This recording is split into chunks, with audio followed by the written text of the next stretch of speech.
मिल्ली तशख्खुस, मजहबी पहचान। आप समझ गए ये क्या है? जी हाँ। एक ही आइडिया के अलग अलग नाम है। एक पार्टीशन से पहले का, दूसरा सन 70 से लेके और आपके लगभग 2010 तक था, और तीसरा 2010 के बाद था। लेकिन बात वही है जो जिन्ना ने कही थी कि साहब, Muslim nation is an equal and separate nation. Separate nation तक ये नहीं होती है, इक्वल भी है। सब्सक्राइब कीजिए, फिर बात करते हैं हम। आइए।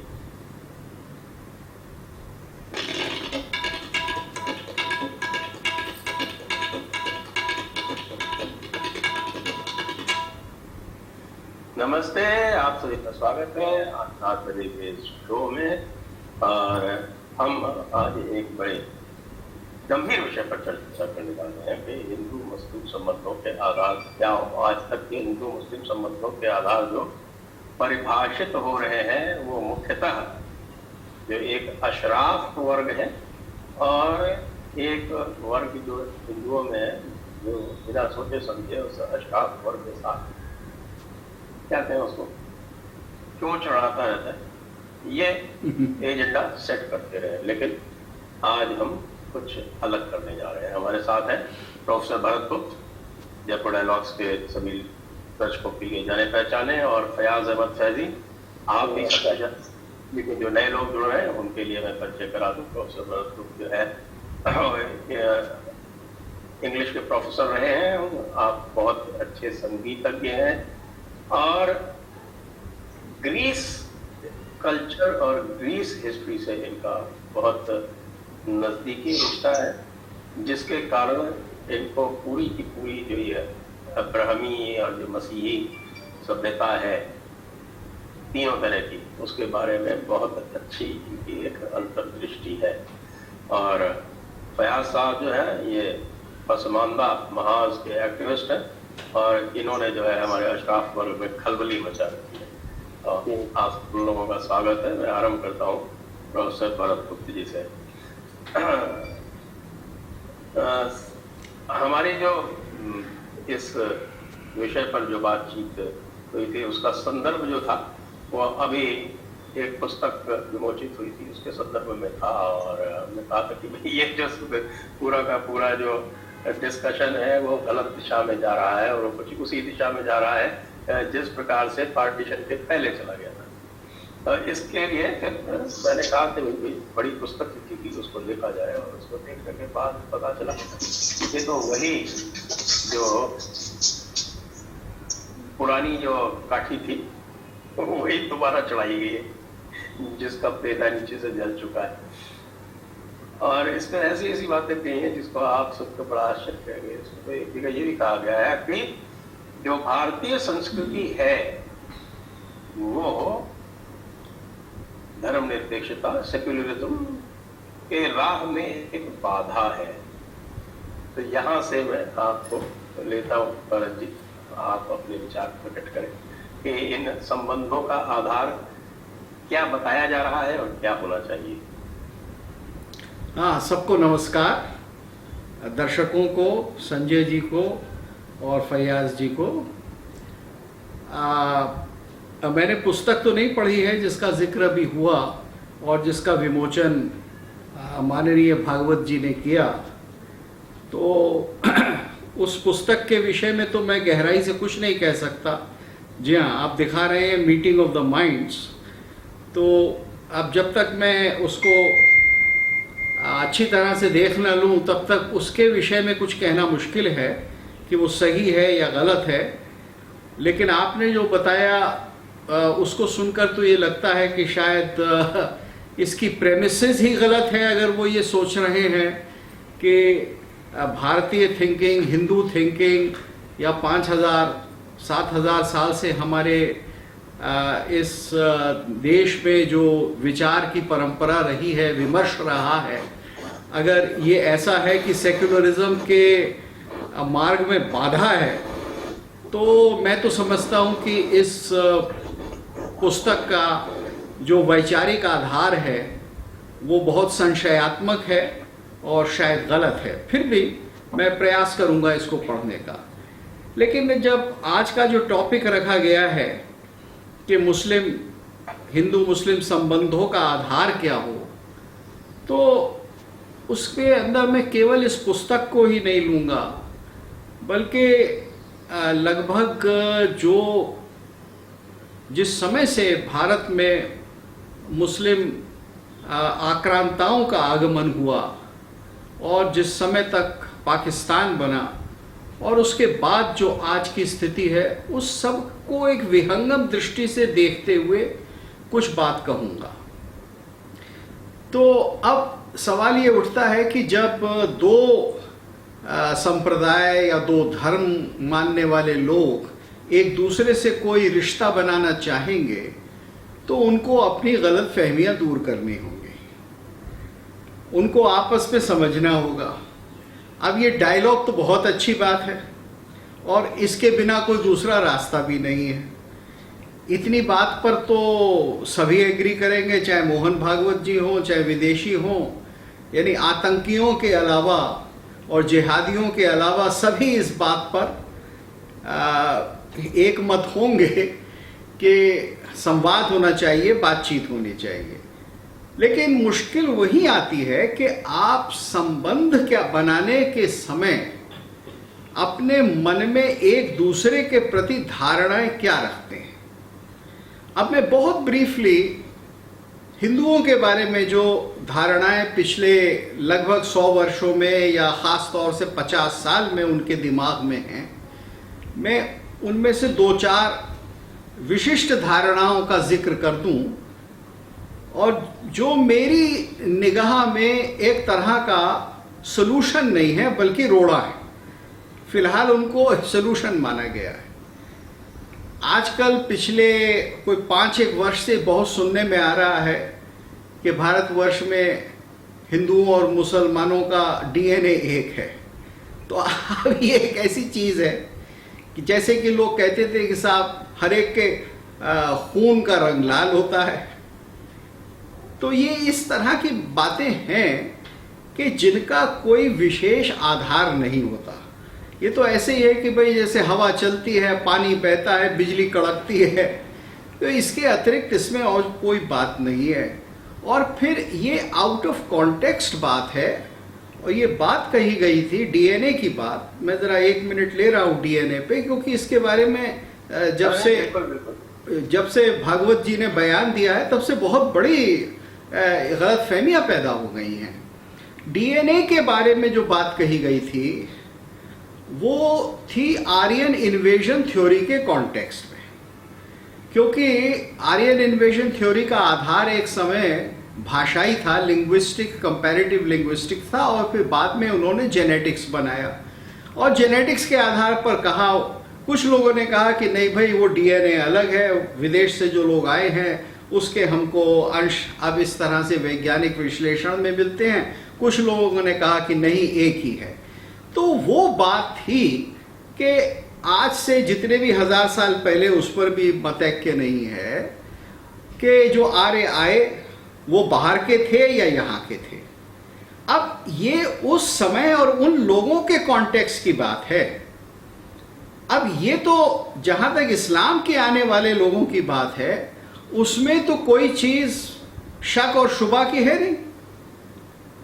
जो लोग इस्लाम की फौजों के साथ आए वो मर्द थे, औरतें वहाँ थी नहीं, थोड़े से लोग थे जो कि सिपाही थे या जो बादशाह थे, और औरतें तो भाई अब क्या कहा जाए, ज़रा हिचक होती है कहने में कि वो तो कुलीन स्त्रियां नहीं थी, अकुलीन स्त्रियां लोग लाया करते थे फौज के साथ। तो भारतवर्ष की स्त्रियों के साथ उनके वंश और उनके राजाओं का सारा कार्य पढ़ा, ये सब जानते हैं। इसमें कोई डीएनए की चर्चा जो है वो सिवाय एक भ्रम पैदा करने के और कुछ नहीं करती। तो पहली बात तो मैंने ये डीएनए के बारे में कही। दूसरी बात जो बहुत समय से व्याप्त है वो ये है कि सारे धर्म एक हैं, और सारे धर्म जो हैं वो एक ही बात कहते हैं और सारे धर्म जो हैं वो हमें एक ही ओर ले जाते हैं। अब इसमें अगर ये मान लीजिए सैद्धांतिक रूप से ये बात मान भी ली जाए तो धर्मों के बीच में, उनकी मान्यताओं, उनकी धारणाओं के बीच में बहुत बड़ा फर्क क्या है, ये तो आपको समझना होगा, इसका तो आपको जिक्र करना होगा, क्योंकि बात तो टकराहट की वही होती है, सारी बातें जो होती है वो वहीं से होती हैं। तो जब आप कह देते हैं कि सब एक हैं, तो फिर आप किसी किस्म के वार्तालाप का आधार ही खत्म कर देते हैं। वो वही वाली बात हो गई कि साहब डीएनए भी सबका एक है और धर्म भी सारे एक हैं और मजहब नहीं सिखाता आपस में बैर करना वगैरह वगैरह, जबकि सच्चाई दूसरी है, समस्या दूसरी है और उस दूसरी समस्या को हम छूना नहीं चाहते। तो एक तो ये जो एक सेक्युलरिज्म, एक फॉल्स किस्म के सेक्युलरिज्म का तरीका बना। और तीसरी बात ये है, जो ये हिंदुओं की धारणा, मैं इसलिए कह रहा हूँ कि चाचा नेहरू के वक्त से ये सेक्युलरिज्म आया और सेक्युलरिज्म आने के बाद से उन्होंने लोगों को एक विशेष प्रकार से, भारत की जनता को मजहब के आधार पर डिवाइड किया, जिसमें उन्होंने मुसलमानों को माइनॉरिटी का स्टेटस दिया, सिखों वगैरह औरों को भी दिया। तो अब यहां एक ऐसी गलतफहमी पैदा की गई, यहां फिर एक ऐसा डिवीजन पैदा किया गया कि जिसका वास्तव में धर्म से कोई आधार नहीं है, जिसका इस्लामिक थियोलॉजी से कोई मतलब नहीं है, जिसका उसकी मान्यताओं से मतलब नहीं है। ये तो एक कॉलोनियल मान्यता थी कि जो तादाद में लोग कम हों, वो लोग जो हैं एक खास किस्म का स्टेटस क्लेम करेंगे।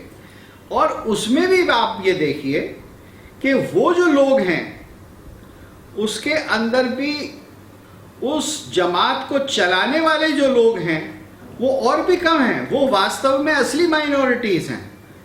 जो जिक्र हुआ अभी अशराफ का, तो अशराफ और मौलाना और जो इस कैटेगरी के लोग हैं, ये तो माइनॉरिटी विद इन माइनॉरिटी हैं, जो खुद अपनी माइनॉरिटी का ध्यान नहीं रखते, जो खुद अपनी माइनॉरिटी को रिप्रेजेंट नहीं करते, न प्रजातांत्रिक ढंग से करते हैं, न धार्मिक ढंग से करते हैं, न उनके कल्याण की बात के हिसाब से करते हैं, और उनको आप एक ऐसा स्टेटस दे देते हैं कि वो सब पूरे इस्लाम को मानने वालों के मालिक हो जाते हैं। और उससे निरंतर जो संघर्ष हुआ वो हमारे सामने है। उसी विचारधारा से पाकिस्तान बना। सर सैयद अहमद ने कहा कि मुसलमान और हिंदू एक नहीं है, क्योंकि वो खुद एक अशराफ थे। और उसके बाद वही बात जिन्ना से कहलवाई गई कॉलोनियलिस्ट के द्वारा, और वही बात आज दोबारा कहने के लिए एक नई लैला आई है सीन पर। अब पता नहीं कैसे उन्होंने खुद ही अपना नाम लैला रख लिया है, तो इसलिए कहना कोई गुनाह नहीं है भाई, और किसी की कोई इसमें है, किसी को एतराज नहीं होना चाहिए। तो अब वो भी वही वाली बात है कि सब सारा का सारा जो है वो ठेकेदारी उनके हाथ में आ जाती है। अब ये वास्तव में कॉमन गलतफहमी है, हिंदुओं की भी है, मुसलमानों की भी है, लेकिन इसके ऊपर, हिंदुओं के ऊपर इसका जोर या बर्डन जिसको कहते हैं अंग्रेजी में, वो ज्यादा है, क्योंकि हिंदू तथाकथित मेजॉरिटी है। चूंकि माना जा रहा है कि हिंदुओं की सरकार रही है, और अब तो मोदी जी के आने के बाद से सारा का सारा ठीकरा जो है वो उन्हीं के सिर फोड़ा जाएगा। तो ये भी एक गलतफहमी है।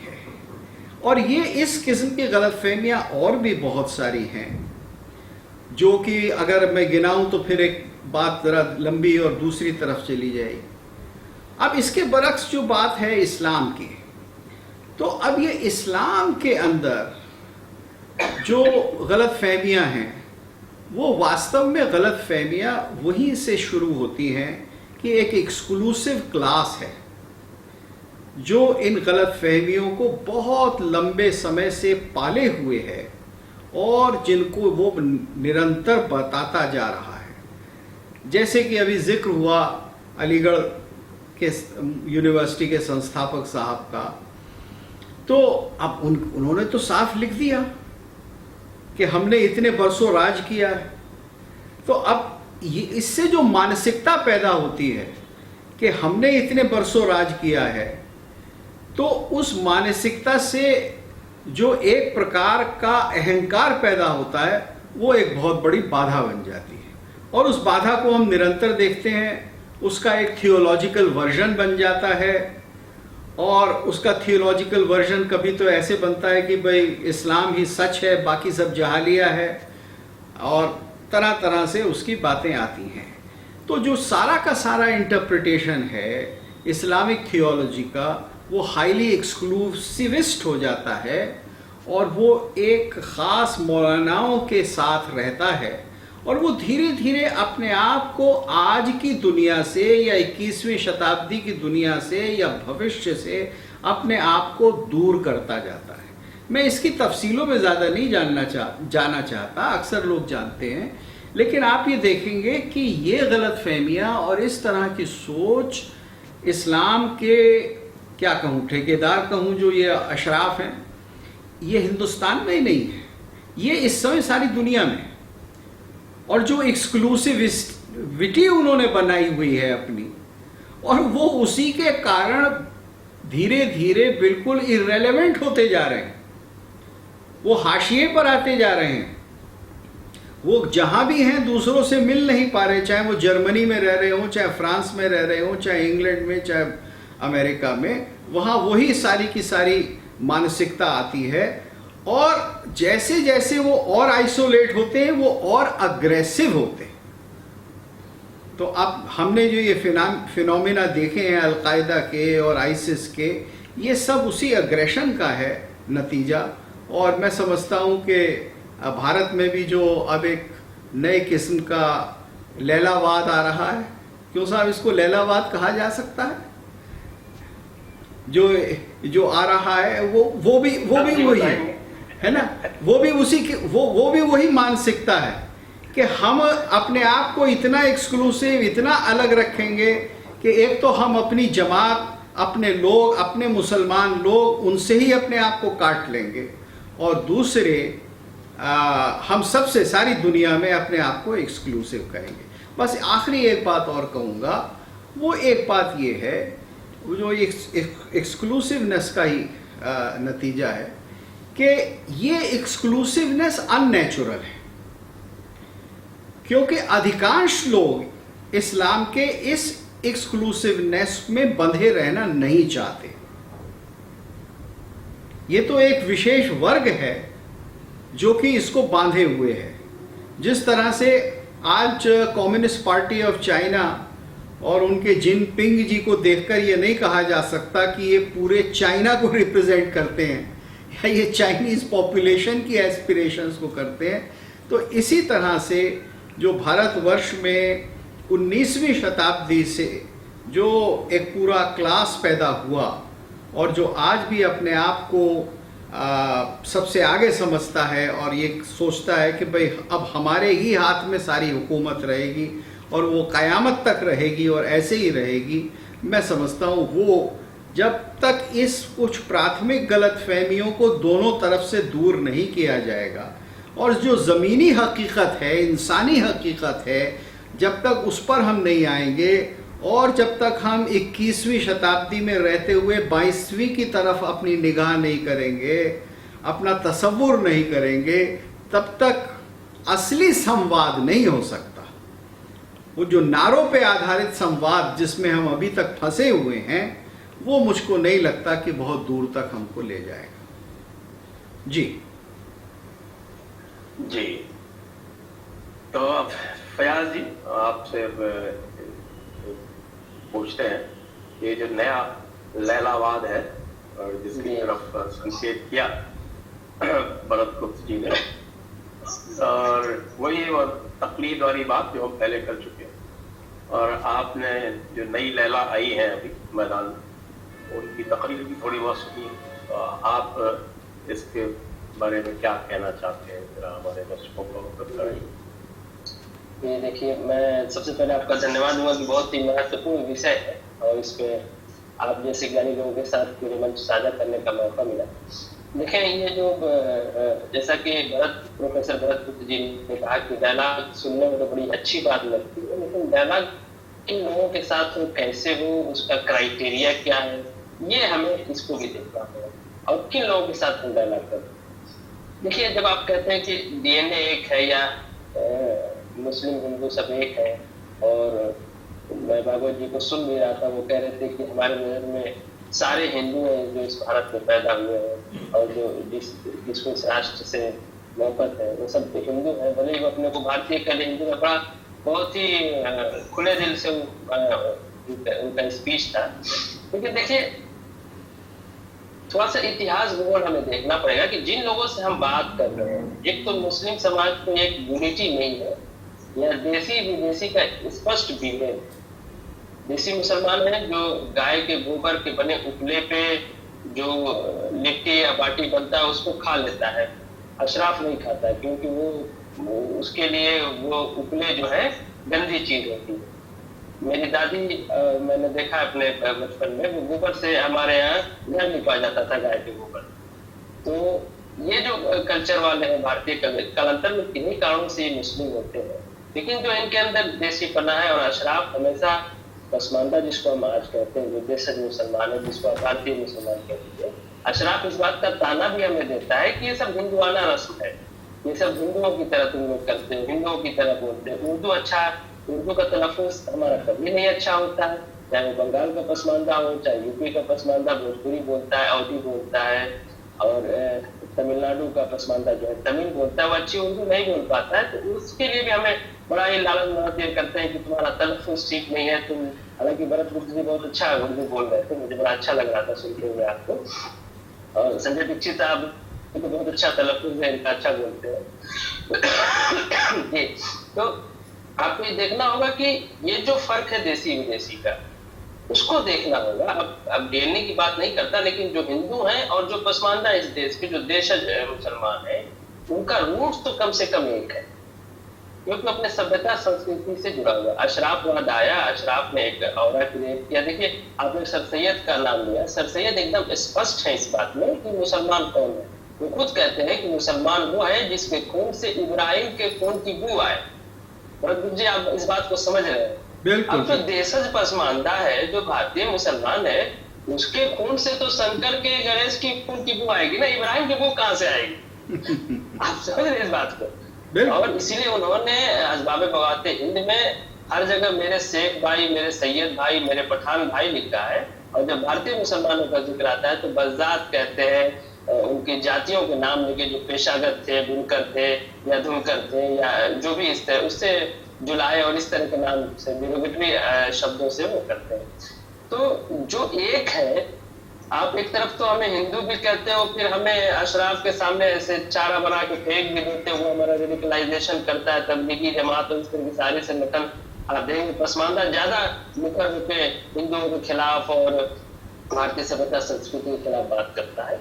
इस विभेद को सामने रख के हमें काम करना चाहिए कि डायलॉग किससे करना है, कितना। आपको ख्वाजा साहब भी मिल रहे हैं, है ना। ये जो सूफीइज्म का कॉन्सेप्ट है कि सारी दुनिया को ना सूफी चला रहे हैं। वो अमेरिका के डेमोक्रेसी से लेकर भारत की डेमोक्रेसी तक सब सूफी लोग चला रहे हैं। कोई उसमें जो है कुतुब है, कोई अब्दाल है, और भारत की सत्ता जो है वो विशेष रूप से अजमेर में जो ख्वाजा साहब है वो चला रहे हैं। वो हिंद के राजा मिले ख्वाजा, ये आपने सुना होगा। तो ख्वाजा साहब ही मिले थे किताब लिखवाने के लिए। तो और देखिए, अशराफ का जो एक इतिहास भूगोल उसका रहा है, उससे हमें अपने इतिहास से सीख लेनी चाहिए। अब देखो, मुस्लिम सांप्रदायिकता का जो इन लोगों ने खेल खिलाया किया, इस्लाम और इस तरह की जो भी चीज लेके आए, उसका हमें खामियाजा भुगता है। देश के टुकड़े हो गए, और आज भी आजादी के बाद भी ये लोग वही प्रेशर ग्रुप बना के, तब ये जो है मुस्लिम पर्सनल बोर्ड बना के ये दबाव बनाते रहते हैं। वैसे ही आजकल घूम ही रहे हैं शेरवानी पहन के। तो इनका जो चरित्र रहा है, जिसको हम अशराफ चरित्र कहते हैं, ये एकदम स्पष्ट है। और मैं एक बात बता दूं, अशराफ की आस्था है कि जो जमीन तलवार से जो भूमि जीती जाती है वो हमारा है। एक इनकी आस्था है जो पूरी दुनिया में चलती है। दूसरी इनकी आस्था है कि हम शासन करने के लिए पैदा हुए हैं, और बाकी लोग शासित होने के लिए पैदा है। यानी दुनिया में जितने इंसान पैदा हुए अशराफ को छोड़ के वो मुसलमान कहते हैं। और मुसलमान कौन है, मैंने सर सैयद की जबान से आपको बता दिया। कहते हैं कि तो इस तरह की जिसकी आस्था है कि हम शासक वर्ग है और हिंदू पसमानदा को शासित वर्ग समझते हैं। देखिए इनके इस्लाम का ढंग मैं बताऊं, जो पसमानदा मुसलमान हो गया उसके साथ ये, अब देखिए पूरा अशराफ शासन में, मुस्लिम शासन काल नहीं कहता, अशराफ शासन काल में इन लोगों ने पसमानदा पे बहुत ज्यादा जुल्म ज्यादती किया। आखिरी मुगल बादशाह ने एक फौज बनाने की बात की तो उसमें भी इन्होंने कहा कि भाई फौज जो बनाओगे 500 लोगों की स्पेशल फौज बनाने की बात थी, इसमें शेख सैयद मुगल पठान को रखना है। ठीक है, आपने ये भी कह दिया, लेकिन उसके साथ ये कहना कि साहब इनमें ये भारतीय मुसलमानों की जातियों का नाम लेके करते हैं, मुझे कहने में खराब लग रहा है, इनको ना रखना, ये बुजदिल होते हैं, ये होते हैं। भरत गुप्त जी, मैं देख रहा हूँ कि आपको देख के मुझे अपने नाना जी की याद आ रही है। बिल्कुल आपकी शक्ल शबाहत जो है ना हमारे नाना जी से मैच कर, वो भी आप ही की तरह गोरे चिट्टे थे, तो मुझे थोड़ा सा मैं भावुक भी हो रहा हूँ। आप जैसा गोरा आदमी भी इनके नजदीक, अशरफ अली थानवी ने साफ लिखा है कि अंग्रेज गोरा नाग है और ये काले नाग। तो हिंदुओं के प्रति जो इन लोगों ने गंदी गंदी बातें लिखी है कि बुजदिल होता है, मैंने एक आर्टिकल भी लिखा है मौलाना आजाद का अशराफ शरीफ, उसमें इन्होंने लिखा है, तो पसमानदा को भी उसी कैटेगरी में रखते हैं कि ये है। उसकी वजह ये कि अपने को शासक समझते हैं, हमें शासित समझते हैं। तो ये शासक और शासित में एकता की बात एकदम बेमानी, इनका इतिहास भी बोल रहा है। इस तरह की कोई बात हमने इसका नुकसान, अब खिलाफत आंदोलन से लेके हमने, गांधी जी से ज्यादा बड़ा कौन आदमी था जो इसकी बात करता है हिंदू मुस्लिम एकता की, लेकिन उसका हमने नुकसान उठाया। देखिए मेरा स्पष्ट मानना है कि हिंदू और पसमानदा में एकता तो हो सकती है क्योंकि दोनों एक रूट है, एक सभ्यता से। एक अनोखी बात बताऊं, पसमानदा जो है अवधी बोलता है यूपी का, भोजपुरी बोलता है, उससे पूछेंगे तुम्हारी भाषा क्या है तो कहता है उर्दू, उर्दू बोलने अपनी माँ से उर्दू में बात करता है। ये अशराफवाद है। ये हमने कन्नड़ में देखा, कर्नाटक में हमने पूछा मुसलमानों से मैं तुम्हारी भाषा क्या है तो कहता है उर्दू, उर्दू उन्होंने कहा। हमने देखा कि दो कन्नड़ खड़े थे आपस में, वो मुसलमान थे तो कन्नड़ में बात करने लगे। हमने कहा अभी तुम हमसे कह रहे हैं उर्दू तुम्हारी भाषा है, आपस में कन्नड़ में बात कर। ये एक अशराफवाद का ढोंग है, उर्दू पूरा एक चला है। तो ऐसे लोगों को कंट्रोल करके रखना पड़ेगा। अशराफ है, मैं समझता हूँ 3-3.5 करोड़ से ज्यादा नहीं है, लेकिन हमारे पूरे 1.25 अरब भारतीयों को डिस्टर्ब किए हुए हैं। तो मैं कोई बुरी बात नहीं कर रही, ये सच बात है। जो कहते हैं कि हम नफरत वाली बात करते हैं, एकता की जो बात है, जो अपने जड़ों से जुड़ा हुआ है, जिसकी घर की औरतें साड़ी पहनती है, सिंदूर लगाती है, हमारे यहाँ दुल्हन को जो सामान जाता है उसमें सिंदूर भी जाता है। आप पसमानदा में आप आमतौर से देखेंगे। और एक बात मैं और कह दूं, अहमदाबाद का जो पसमानदा है, जो बनारस का पसमानदा है, जो कलकत्ता का पसमानदा है, जो चेन्नई का पसमानदा है, इस सबकी सभ्यता और भाषा आपको अलग अलग मिलेगी। लेकिन जो अहमदाबाद का अशराफ है, जो चेन्नई का अशराफ है, जो कलकत्ते का अशराफ है, उसकी भाषा उर्दू और शेरवानी ये मिलेगी। तो ये अपनी अरबी और ईरानी सभ्यता को हमारे ऊपर थोपते हैं और हमारी सभ्यता को हिंदुआना करके एक धर्म विशेष से जोड़ के हमें काटने की कोशिश करते हैं। तो यूनिटी और एकता की जो बात हो, ये डायलॉग बिटवीन कम्युनिटीज की जो बात है, बहुत अच्छी बात है। भरत जी ने कहा कि नहीं, बहुत सुनने में अच्छा लगता है। उसको डिटरमाइन करना चाहिए कि किनसे बात करनी।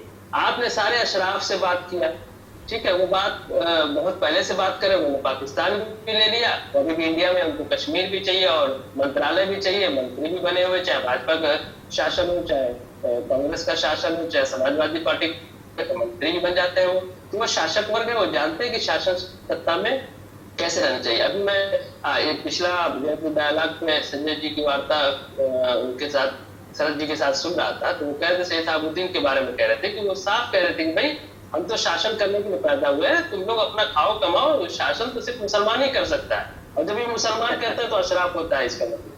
तो आपको याद होगा संजय जी, पिछले आपने उनसे बात किया था जी, ख्वाजा हसन निजामी का भी आपको एग्जाम्पल दिया था, मैंने अपनी किताब में उद्धृत किया है। ख्वाजा हसन निजामी आप जानते हैं, वो भी एक बड़े ख्वाजा थे, तो उन्होंने भी यही लिखा था उस वक्त पर। ये शायद 1927 की बात है। तो ये तो मेरे बात को दो महत्वपूर्ण बात है। इस तरह की जो आस्था रखते हैं कि हम शासक हैं, बाकी लोग शासित हैं, उनके साथ यूनिटी एकता की बात नहीं हो सकती है। मुझे नहीं लगता। और हमारा बड़ा ही मतलब हम लोगों का जो डायलॉग, ये जो बात है, इसका बड़ा ही हम लोगों ने बुरा एक्सपीरियंस है हम भारतीयोों को, चाहे वो हिंदू रहा हो चाहे पसमानदा रहा हो, बड़ा बुरा एक्सपीरियंस रहा है। आप देखेंगे 1946 के इलेक्शन में जिसको कहते हैं कि सारे मुसलमानों ने वोट दिया पाकिस्तान के लिए, तो जो देशज पसमानदा था उसको तो वोट देने का राइट ही नहीं था जैसे आज है। आज जैसे राइट है, क्योंकि वहां था कि भाई जो पैसे वाले थे, जो गुजारी देते थे, या जो हाई स्कूल इंटर तक पढ़ा हो वही वोट दे सकते थे। बात अशराफ ही रहा होगा वो। तो अगर उस तरह सरदार पटेल ने इस बात को समझा था, लेकिन वो बहुत दिन तक जीवित नहीं रह सके। तो देखिए सब कुछ देख के समझ के, बहुत ही ये नाजुक मसला है, इस पे बहुत खुद कदम रखना चाहिए। और मुसलमानों को प्रतिनिधित्व के तौर पे आप उन अरबी ईरानी लोगों को ही प्रतिनिधि जब मानते हैं, शेरवानी पहना, गोरा चिट्टा लंबा, जो है खूब बढ़िया नफीस उर्दू बोलने वाले को ही आप मुसलमानों का प्रतिनिधि कहके 90% मुसलमानों को आप इग्नोर करेंगे, तो मैं नहीं समझता कि एकता बहुत दिन तक टिकने वाली। आप उससे एकता की बात करते हैं जिसने हमेशा एकता का माहौल उड़ाया है और आपसे अपना तुष्टिकरण कराया है, चाहे वो कांग्रेस या भाजपा भी तुष्टिकरण के रास्ते पे चल रही है। उन्हीं लोगों को, ख्वाजा साहब भी आपको मिल रहे हैं, सैयद साहब मिल रहे हैं, जो नूर से बने हुए हैं, हम लोग मिट्टी के बने हुए हैं, नूर के बने हुए साहब, दिव्य ज्योति के बने हुए हैं। आप मुसलमानों के प्रतिनिधित्व के तौर पे जो देसी मुसलमान है, जो भारतीय, उसके प्रतिनिधित्व को आप बुलाइए, उनसे आप बात कीजिए, जो आपके साथ सभ्यता संस्कृति कम से कम नई पूजा पद्धति और आस्था में वो नमाज रोजा करता है। मैं भी बता दूं कि नमाज रोजा भी पसमानदा ज्यादा करता है, अशराफ रोजा भी नहीं रखता है, वो ढोंग ज्यादा करता है, उसको चाहिए जिहाद वाला इस्लाम। जबकि जो पसमानदा जो कन्वर्ट हुआ है वो आध्यात्मिक स्वरूप को मानता है, वो नमाज रोजा पढ़ता है, उससे ज्यादा उसको रेडिकलाइज किया जाता है, उसको फूड सोल्जर बना के यही अशराफ यूज कर लेता है। और एक बात मैं आखिरी बात कह दूं मैं, अशराफ ये जो क्या करता है, दलितों को और लड़ाता है सवर्णों से, पिछड़ों को लड़ाता है दलितों से, ठीक। और जब ये पसमानदा के पास आता है तो सबको हिंदू कह देता है, और ये हमारे दिमाग में जहर भरता है हिंदुओं के खिलाफ, ठीक है, कि ये हिंदू ऐसे। इनके लिए नेहरू भी हिंदू है, मुलायम सिंह भी हिंदू है, जयप्रकाश नारायण भी हिंदू है, सारे लोग हिंदू हैं। वो हिंदू कह के हिंदू ऐसे होते हैं, हिंदू ऐसे होते हैं। मैं बताऊं, मैं अपने मुझे एक अच्छा पिता मिला, वो जब हम लोग छोटे थे, बचपन में जब तरबियत किया करते थे, उस वक्त वो बात कहा करते थे कि हिंदू न सिर्फ इस देश में बल्कि पूरी दुनिया में हिंदू ऐसा कोई समाज नहीं है इतना बढ़िया सहिष्णु समाज। तो उस वजह से हमें वो जो अशराफ उलमा जो हमारे दिल में हिंदुओं को नफरत डालते थे, हमारे पिताजी ने इससे बचा कर रखा। ये बहुत ही क्लोज, जहाँ उनके 2-3 बच्चे वो बात करें, वो किसी हिंदू को खुश करने के लिए बाहर कोई तकरीर में ये बात नहीं कहते थे, ये हमें बताते थे, हमने उसको सच भी पाया है। तो आपको देखना होगा कि एकता किससे होनी चाहिए, डायलॉग किससे होना चाहिए। जी बिल्कुल बिल्कुल जी। तो इन्होंने बहुत सारी बातें कह दी इस अशराफ वर्ग के लिए, और बिल्कुल सही कह रहे हैं। इनका जो पूरा का पूरा नैरेटिव है, विमर्श है, वो उसी प्रकार का होता है। जैसे इस किताब का एक उदाहरण मैं दे दूं आपको। इसमें इन्होंने जब इतिहास के बारे में लिखा है, तो इतिहास के बारे में वही जो अंग्रेजों ने जो इतिहास लिखा था, जिसमें पूरा का पूरा जो इस्लामी शासकों का जो युग है उसको वाइट वॉश करना, और साथ में लिखना कि भाई यहाँ पर नॉर्थ इंडिया में तो आर्यन है और साउथ इंडिया में द्रविडियन है, मतलब वो आर्यन इन्वेजन थ्योरी यहाँ भी लेकर आ गए। और उसके बाद फिर बहुत सारी जो है वो हिंदुओं में क्या बुराइयां हैं उसको लिख रहे हैं। एक शब्द नहीं है जिसमें उन्होंने कोई अंतर्दृष्टि रखी हो अपने प्रति। बस ये कहा है कि साहब हमारे यहाँ कुछ क्या है कि इंटेलेक्चुअल क्लास नहीं है, और क्या है कि जो थोड़े हमारे जो अतिवादी लोग हैं उनके कारण उधर रिएक्शन हुआ, और अब चूंकि ये मेन स्ट्रीम पॉलिटिक्स बनती जा रही है, ये भारतीय संस्कृति डेटरेंट है, इसलिए हमको भी इनसे बातचीत करके और इनसे लाभ लेना चाहिए, इनमें खुला मिलना चाहिए। ये लगभग है उनकी बात का। और बाकी फयाज जी जो बात की, तो मैं आपकी भी प्रतिक्रिया चाहूंगा। यहाँ मैं इनकी फयाज साहब की बात में एक बात जोड़ना चाहूँगा। मैं 2 जिक्र करूँगा, बड़े रोचक हैं। देखिए, मैं बचपन में मुझे मेरे चाचा जो थे वो थोड़ी फारसी भी पढ़ते थे और उर्दू वगैरह शायरी वगैरह भी सब। तो वो मुझे सुनाते थे एक मजाक में जो उनके वक्त में चल रहा था। ये अशराफ के बारे में है और कैसे अशराफ हमेशा से अपने आप को ज़बरदस्ती भारत में इम्पोज करते आए हैं सब पर। दूसरे यानी जो दूसरे पसमादा मुसलमान हैं या जिनको अजलफ या अर्जल कहा गया उनको भी। वो है फारस गए अरब बनाए, फारस गए अरब बनाए, सीखी मीठी बानी, आब आब कर मर गए, सरहाने रखा पानी। यानी उन्होंने अपनी जुबान बोलनी छोड़ दी, पानी कहना छोड़ दिया, आब आब कहने लगे। जब चारपाई पे पड़े थे उनको पानी चाहिए था तो आब आब मांगा और किसी नौकरानी ने या नौकर ने समझा ही नहीं है क्या मांग रहे हैं, पानी सरहाने रखा था और वो बिना पिए भूखे मर गए, प्यासे मर गए। तो ये अशराफ की बात है। एक तो ये तो एक जुमला रहा। अब एक दूसरी बात सुनिए। देखिए, अब मैं एक हिस्टोरिकल कैरेक्टर को लेता हूँ और कैसे अशराफ ने और इस तरह की स्कॉलरशिप ने जो असलियत है उस कैरेक्टर की, जो उसमें जिसको कहते हैं एक दुफाड़ है, स्किज़ोफ्रीनिया है, उसके बारे में कोई जिक्र नहीं किया। वो हैं हज़रत अमीर खुसरो। हज़रत अमीर खुसरो ने, हज़रत अमीर खुसरो के बाप जो थे वो तो शायद इस्फहान वगैरह कहीं से आए थे, माँ उनकी इटावा की थी और वो कुछ नहीं जानती थी सिवाय उस वक्त की ब्रिज भाषा के, लिहाजा अमीर खुसरो को ब्रिज भाषा मिल गई थी। अब जो अमीर खुसरो ने हिंदुस्तान की ज़ुबानों के बारे में लिखा गया है जो कि उनका एक नेशनलिज्म माना जाता है, मैं आपको बताता हूँ वो असलियत में क्या है।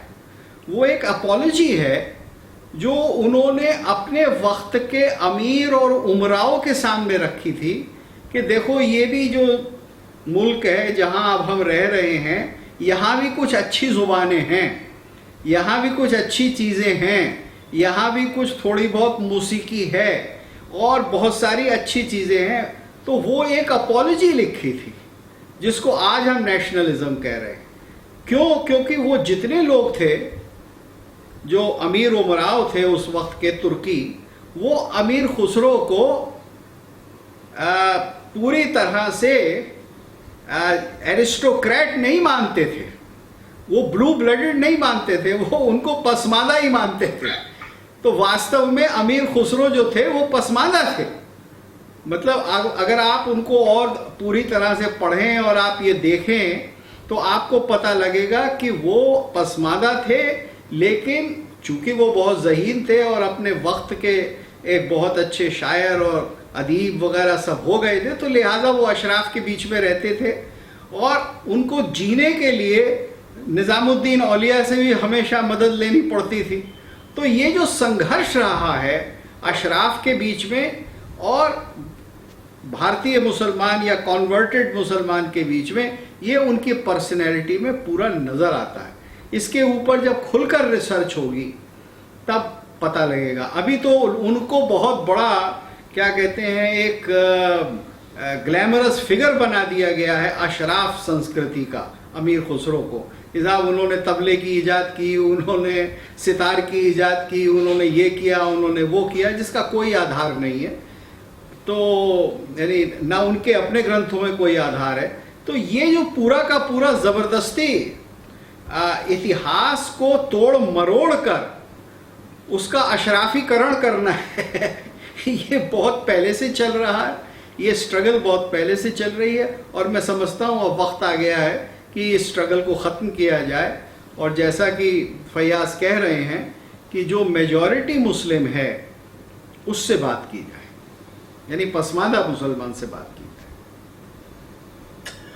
जी हाँ, देखिए मुझे ये लगता है कि सबसे बड़ा जो व्यवधान है जिसके कारण हिंदू मुस्लिम संवाद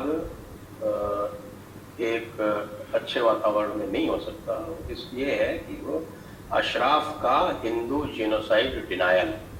बिल्कुल बिल्कुल बिल्कुल। और आपको अभी अमीर खुसरो का जिक्र हुआ, तो एक तरफ तो अमीर खुसरो भारत की भाषाओं के ऊपर बहुत अच्छी बातें कहते थे, कसीदे कसते थे, लेकिन दूसरी तरफ जब भी इस्लाम की फौजें मंदिर तोड़ के आती थीं, जब भी लूटपाट करती थी, माले गनीमत लेके आती थी, तो वो भी बड़े लंबे लंबे सफ़ों में अपनी तारीख में वो लिखकर बादशाह को पेश किया करते थे। और वो 8 बादशाहों के बलबन से लेकर आपके फिरोज शाह तुगलक तक जिंदा रहे और उनकी नौकरी में रहे, 8 बादशाहों की। तो वो उनकी वो पर्सनैलिटी भी थी जिसमें वो बिल्कुल अशराफ के साथ थे, और वो दूसरी पर्सनैलिटी भी सच्चाई की थी। तो वो दोनों जब आप देखेंगे तो ये संघर्ष आपको बिल्कुल स्पष्ट हो जाएगा। जी हाँ, यही बात मैं पूछना चाहूंगा फयाज जी से कि देखिए कि ये बात जो थी ये सच्चाई के तराजू पे हुआ करती थी। एक अंग्रेजों ने एक बहुत अच्छी किताब लिखी है कि history of India as told by its own stories, और उसमें जो पूरे के पूरे आपके इस्लामिक काल के जो भी इतिहासकार थे उनकी सबकी किताबें लेके आपके मिनास उस-सिराज से लेके और जियाउद्दीन बरनी से लेके फरिश्ता से लेके जितने भी बड़े बड़े इतिहासकार थे, औरंगजेब के वक्त तक है पुस्तकों का पूरा। हाँ, औरंगजेब के वक्त तक। और लास्ट उनका वो क्या बोलते हैं वो आपको जो क्या हमारे से आलमगीरी जो लिखी है ना, क्या साफी मुस्ताद खान, और सारे बड़े बड़े जो इतिहासकार थे सबकी पुस्तक जो थी वो उन्होंने अनुवाद करके, फारसी से ज़्यादातर फारसी में थी, तो फारसी से अनुवाद करके उन्होंने बनाया कई सारे वॉल्यूम है, एलियट एंड डॉक्सन। उसके लिए एक आपके जो इरफान हबीब के पिताजी थे मोहम्मद हबीब, और एक इलाहाबाद में थे अंग्रेज रशब्रुक विलियम्स। तो ये जो हिस्ट्री के 2 डिपार्टमेंट थे, ये अलीगढ़ मुस्लिम यूनिवर्सिटी और इलाहाबाद यूनिवर्सिटी के, इन्होंने करके ये पूरा अलीगढ़ मूवमेंट बोलते हैं इसको, अलीगढ़ स्कूल ऑफ हिस्ट्री।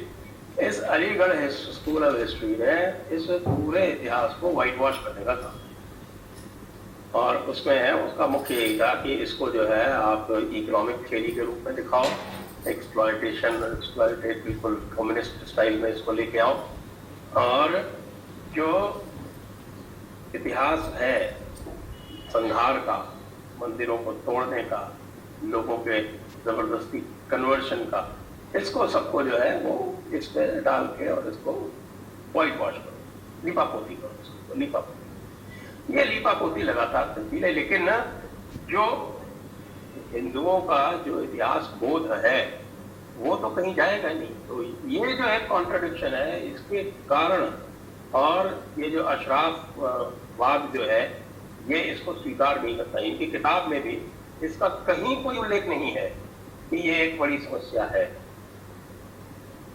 कि हम अपने इतिहास को ओन अप नहीं कर रहे हैं। यहाँ मैं क्या सोचते हैं जी? मैं एक चीज ऐड कर दूं, आपने एलियट एंड डॉसन का जिक्र किया।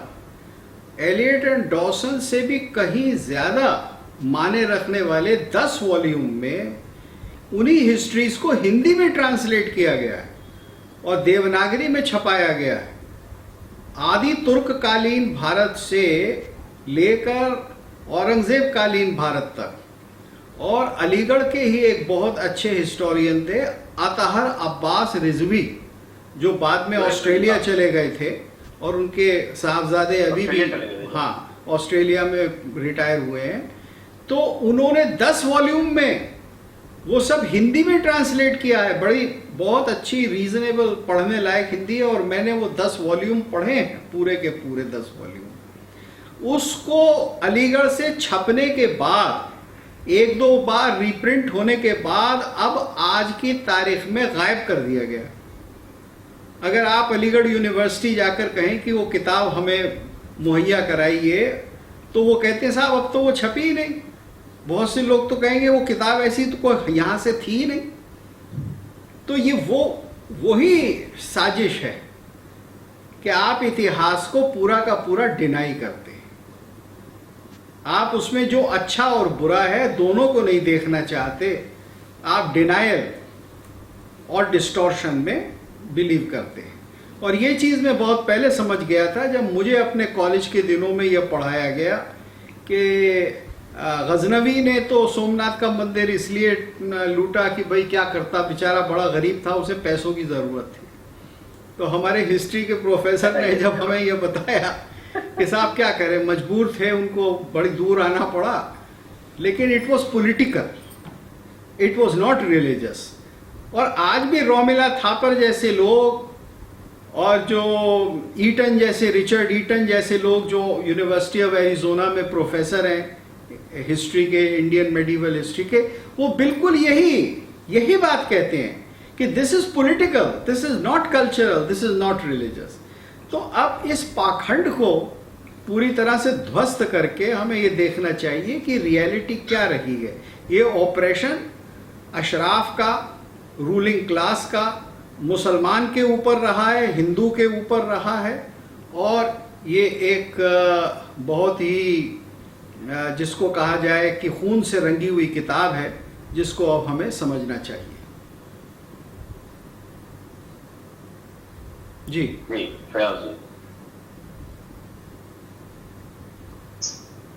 ये मुझसे कुछ कह रहे हैं? हाँ, यही जो हाँ बिल्कुल, ये जेनोसाइड डिनायल वाला जो पॉइंट है, हाँ बिल्कुल सही बात है। देखिए इतिहास की बहुत सी बातें आप जो कह रहे, जो किताब दिखा रहे थे मैंने अभी पढ़ी नहीं है, लेकिन जो भी उसका इंटरव्यू और इस तरह की जो बातें सामने आ रही हैं, वो खाजा जी अपने बात में कह भी रहे थे, वो हिंदू समाज की बात में। देखिए जब दोनों तरह की बात है, तो अगर गलतियां हैं तो दोनों तरफ से आप एक ही तरफ की गलतियों कहेंगे, सारी लायबिलिटी आप हिंदू समाज पे ही डाल देंगे। ठीक है, वो बड़ा समाज है, संख्या ज्यादा है, लेकिन छोटी संख्या में रहकर हम कह रहे हैं कि एक बहुत प्रसिद्ध बात वो कहते हैं कि माइनॉरिटी की सांप्रदायिकता जो है कम खतरनाक होती है, मेजॉरिटी की सांप्रदायिकता ज्यादा खतरनाक होती है। लेकिन भारत में इसका उल्टा रहा है कि माइनॉरिटी की सांप्रदायिकता जो है, मुस्लिम सांप्रदायिकता बहुत खतरनाक रही है, इस देश के टुकड़े हो गए और अभी भी हम उसको झेल रहे हैं कहीं ना कहीं। तो वो जो जीनोसाइड है या इस तरह की बात है, उसको सामने रख के, और उसमें तो सार्वजनिक माफी होनी चाहिए। अगर आप बात करते हो कि नहीं हम मिल के बात करेंगे और मिल के साथ चलेंगे, तो जो भूल चूक हुई है उसके लिए तो माफीनामा होना चाहिए ना।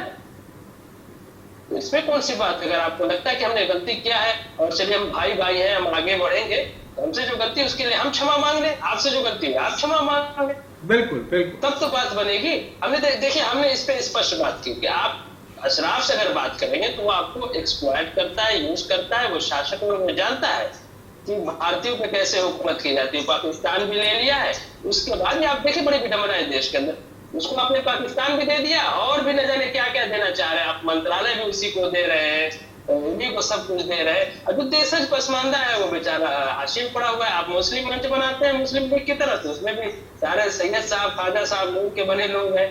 देखिए हमारे महासचिव वकार साहब कहते हैं कि और पार्टियां जो है तो वो पर्दे में मुस्लिम तुष्टिकरण करती है। मुस्लिम तुष्टिकरण का मतलब अशराफ तुष्टिकरण होता है, लेकिन आरएसएस तो बकायदा मुस्लिम मंच बना के मुस्लिम तुष्टिकरण कर रही है, तो नया मुस्लिम तुष्टिकरण कर रही है, तो ये तो बड़ी खतरनाक बात है जी संजय जी। तो इस पे मैं कहता हूं कि अशराफ के ऊपर कंट्रोल होना चाहिए भारतीय संविधान का, भारतीय प्रशासन का। जब तक इनको कंट्रोल करके आप नहीं रखेंगे, वरना ये हमें कंट्रोल, 2.5-3 करोड़ की संख्या जो है पूरे 1.25 अरब को डिस्टर्ब किए रहती है। हर चीज में हिंदू मुसलमान करने लगते हैं, छोटी छोटी चीज में हिंदू मुसलमान मुस्लिम। अभी मैं कुछ दिन पहले 2 दिन पहले मैं आशुतोष जी के साथ एक डिबेट में था वैसी के ऊपर, तो उसमें भी मैंने ये बात कही कि जो है ये मुझसे ये सवाल उन्होंने पूछा कि भाई मुस्लिमों का नेता होना चाहिए कि नहीं इस देश में। हमने कहा कि ये सवाल ही अनकॉन्स्टिट्यूशनल मुझे लग रहा है कि जब हम एक सेकुलर देश बनाए हैं तो कोई किसी का नेता हो सकता है। जब आप मुस्लिम का नेता बनाओगे तो फिर हिंदू का भी नेता बनाओ, जैन का भी नेता बनाओ। हमारे देश के सेकुलरिज्म की एक बड़ी खूबसूरती मैं एक उदाहरण के साथ देता हूँ कि जो मोहम्मदन लॉ है जो सुप्रीम कोर्ट में चलता है वो एक पारसी का लिखा हुआ है। दिलशाह फरदून जी मुल्ला का लिखा हुआ किताब है मोहम्मदन लॉ, जो एक पारसी धर्म का मानने वाला है, वो मुस्लिम लॉ लिखता है जो भारतीय कोर्ट जिसे मानती है। वो एक अलग बात है कि मुस्लिम पर्सनल लॉ बोर्ड बहुत एड़ी चोटी का जोर लगा रहा है कि जो मजमूए कवानीन इस्लामी है उसको मान लिया। तो एक तरफ आप सेकुलर राष्ट्र भी कहते हैं, दूसरी तरफ मुस्लिम तुष्टीकरण के नाम पे अशराफ का तुष्टीकरण भी करते हैं। वही शेरवानी पहनने वाले लोग आपको पसंद भी आते हैं, अच्छी उर्दू बोलने वाले। तो इस पे कंट्रोलिंग होनी चाहिए। बिना जब तक आप कंट्रोल नहीं करेंगे ये डिस्टर्ब किए रहेंगे। और एक अच्छा राष्ट्र अगर हमें बनाना है, एक अच्छा समाज बनाना है, तो भारतीय समाज में जो पहले से जुड़े हुए लोग हैं उनको सत्यापित करना होगा, वेरीफाई करना होगा, उनकी तारीफ करनी होगी। सर सैयद डे हम लोग मनाते हैं और हमारे राष्ट्रपति प्रधानमंत्री भी जाके मनाते हैं। वीर अब्दुल हमीद और एपीजे कलाम का अशराफ को कभी देखा है आपने जन्मदिन मनाते? क्यों भाई? एपीजे अब्दुल कलाम में, वीर अब्दुल हमीद में आखिर कौन सी बुराई है? हिंदू बहुत शान से वीर अब्दुल हमीद का नाम लेता है, एपीजे अब्दुल कलाम का नाम लेता है, बिस्मिल्लाह खां का नाम लेता है। लेकिन ये सर सैयद को, अल्लामा इकबाल के नाम पे आजकल उर्दू डे चल रहा है, सर सैयद डे चल रहा है। ये क्या है भाई? जो 3 नेशन थी, 2 राष्ट्र है, पाकिस्तान ले लिया। आप देखें अजीब विडंबना है कि जो पाकिस्तान का हीरो है वो हमारे भारत में भी हीरो बना हुआ है। राष्ट्रपति भी जा रहे हैं साहब उनकी जन्मदिन मनाने। तो वो उनका कसूर यही है कि एपीजे अब्दुल कलाम पसमानदा मुसलमान है, देशज मुसलमान है। इसलिए ये शासक वर्ग है, ये नहीं चाहता है कि जो शासित लोगों में से कोई इस तरह की क्वालिटी आए तो उसको हम, बाबा कबीर का कोई जन्मदिन नहीं मनाता, किसी देखा है किसी अशराफ को जन्मदिन मनाता? तो ये पूरा ढोंग है, इस पे हमें काम करना होगा। और जब आप हिंदू मुस्लिम एकता की बात करेंगे तो इन सारी चीजों को दृष्टिगोचर सामने रखना होगा, तब जाके काम हो सकता है। तब हम एक अच्छा राष्ट्र, एक अच्छा समाज का निर्माण कर सकते हैं। ये संजय देखिए, ये तो बात ऐसी है। आप म्यूटेड? हाँ, मैं म्यूटेड। हाँ जी, संजय जी, जो आपने बात कही कि हमको एक तरफ कॉन्स्टिट्यूशन है और दूसरी तरफ शरिया है और उसके बीच का रास्ता ढूंढना है, तो ये तो फिर ऐसी बात हुई कि आप कॉन्स्टिट्यूशन और क्रिश्चियन लॉ के बीच का भी रास्ता ढूंढेंगे। फिर आपको भाई अगर किसी में कहने की हिम्मत हो तो वो ये कहे कि भाई कॉन्स्टिट्यूशन और मनुस्मृति के बीच का भी क्यों नहीं ढूंढते मेजॉरिटी के लिए, तो फिर वो भी ढूंढो। और फिर जब ये दोनों, और पारसियों का जो विधान रहा है, उनका जो लॉ रहा है, उसका भी ढूंढो। भाई जैन और बुद्ध इत्यादि का तो एक ही भारत की परंपरा में थी, लेकिन आप किस किस के बीच का देखेंगे? जब आपने कॉन्स्टिट्यूशन बना दिया और आज का कॉन्स्टिट्यूशन जो है उसमें माना कि उसमें बहुत सारी कमियां हैं और बहुत सारी चीज़ों को ठीक करना है। सबसे पहली बात तो मैं ये मानता हूँ कि उसमें ये माइनॉरिटी मेजॉरिटी का जो विभाजन किया गया है यही गलत है, यही अनडेमोक्रेटिक है, यही इक्वालिटी के विरुद्ध है, इसमें समानता नहीं आती। तो पहले तो यही ख़त्म करना चाहिए। लेकिन आधुनिकता को देखते हुए, आज के ज़माने की ज़रूरतों को देखते हुए आप ये देखेंगे कि अब आगे किसको क्या चाहिए। आज का आप हिंदू लॉ ले लीजिए। आपका हिंदू लॉ जो है, जिसके यानी हिंदू मैरिज एक्ट वगैरह, जिसमें शादी और प्रॉपर्टी का जिससे निर्णय होता है, तो वो तो 90% क्रिश्चियन लॉ है, वो तो यूरोपियन लॉ है, वो तो एंशिएंट हिंदू लॉ से बहुत दूर आ गया। बीच के रास्ते की तो कोई बात ही नहीं रही। लेकिन अधिकांश हिंदुओं ने कहा कि भाई हम एक पत्नी रखेंगे राम को लेते हुए, जबकि वो मनुस्मृति में तो उसका कोई जिक्र नहीं है, वो परंपरा में नहीं। लेकिन फिर भी देखिए एक परिवर्तन, बड़ा परिवर्तन। और वो बड़ा परिवर्तन इसलिए हुआ कि भारतीय परंपरा में, हिंदू परंपरा में जो लॉ है, कैनन है या स्मृति है, उसका देश और काल और के हिसाब से परिवर्तन आवश्यक है। वो हमेशा एक नहीं होती। तो जब हम इस सिद्धांत को मान रहे हैं तो हमारा कॉन्स्टिट्यूशन भी बदलेगा और हम जो भी अपने मुल्क के लोगों की बहबूदी के लिए जितने भी कानून बनाएंगे वो भी निरंतर बदलेंगे। हम पीछे की तरफ नहीं देखेंगे, हम उनकी ज़रूरतों के हिसाब से आगे की तरफ देखेंगे।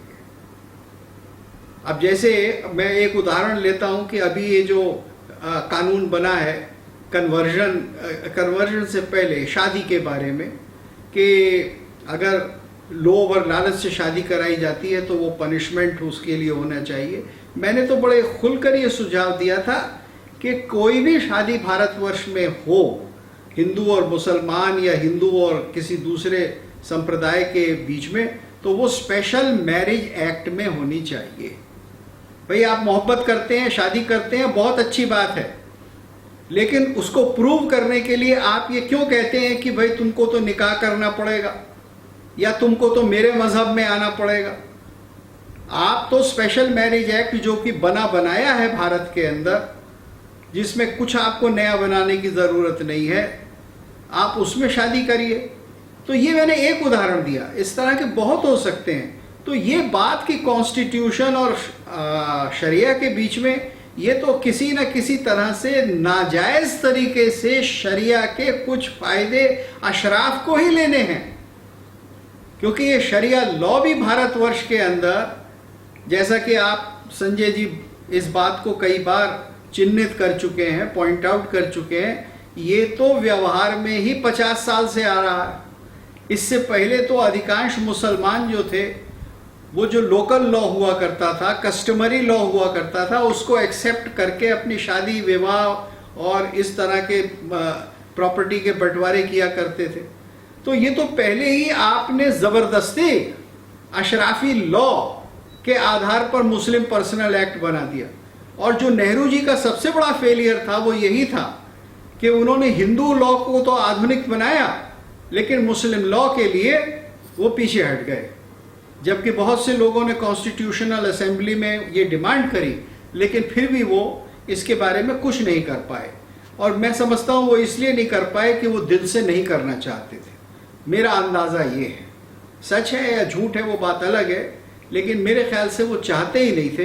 तो जो बात बार बार कही जा रही है कि अशराफ को एक नाजायज़ किस्म के कंसेशन दिए जा रहे हैं और सारी ठेकेदारी जो है वो इस्लामिक समाज की, वो उनकी झोली में डाल दी गई है। अगर ये चलता रहा तो हिंदू मुस्लिम संवाद का भविष्य उज्जवल नहीं है। जी बिल्कुल। मैं के ऊपर मैं आपको बता दूं, पसमानदा के ऊपर, देशज मुस्लिम के ऊपर शरीयत बाय लॉ 1937 में लागू हुई है, एप्लीकेशन ऑफ शरीयत एक्ट 1937 से। उसके पहले डॉक्टर अंबेडकर ने स्वयं कहा कॉन्स्टिट्यूंट असेंबली में कि अधिकतर मुसलमान जो है वो कस्टमरी लॉ और विशेष करके हिंदू लॉ फॉलो करता है। उन्होंने एग्जाम्पल दिया सरहद सूबा जो है NWFP, उसमें जो है वो अपना ट्राइबल कस्टम फॉलो करता है। और केरल में तो वो मैट्रिलिनियल लॉ फॉलो करता है, मैट्रियार्क वाला लॉ जो है जो मदर से चलता है। जी बिल्कुल। मैं प्रोफेसर भरत गुप्ता जी ने बहुत सही कहा और आपने भी सही कहा। मैं उसका उदाहरण अपने घर से दे देता हूँ आपको। हमने अपनी बुआ से कहा, पिताजी की एक ही बहन, हम लोग फूफी जान कहते थे, वो एक दुख्तरी हिस्सा होता है, दुख्तर कहते हैं लड़की को, तो इस्लाम में वो होता है दुख्तरी हिस्सा। लेकिन हम देशज है, भारतीय है, तो हमने अपने फूफी जान से कहा कि फूफी जान आप क्यों नहीं ले लेती हैं अपने भाइयों से जब इस्लाम आपको देता है।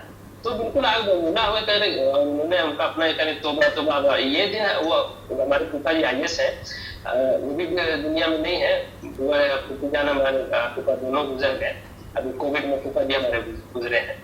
तो उन्होंने कहा कि तोबा हमारे इतने दिन खराब हो गए कि हम अपने भाइयों से दुख्तरी हिस्सा लें। ये उनके अंदर का भारत बोल रहा था, ये उनके अंदर का, आप हिंदू कह लीजिए या जो भी आप कहना चाहे, मोहन भागवत जी को इसको सुनना चाहिए था।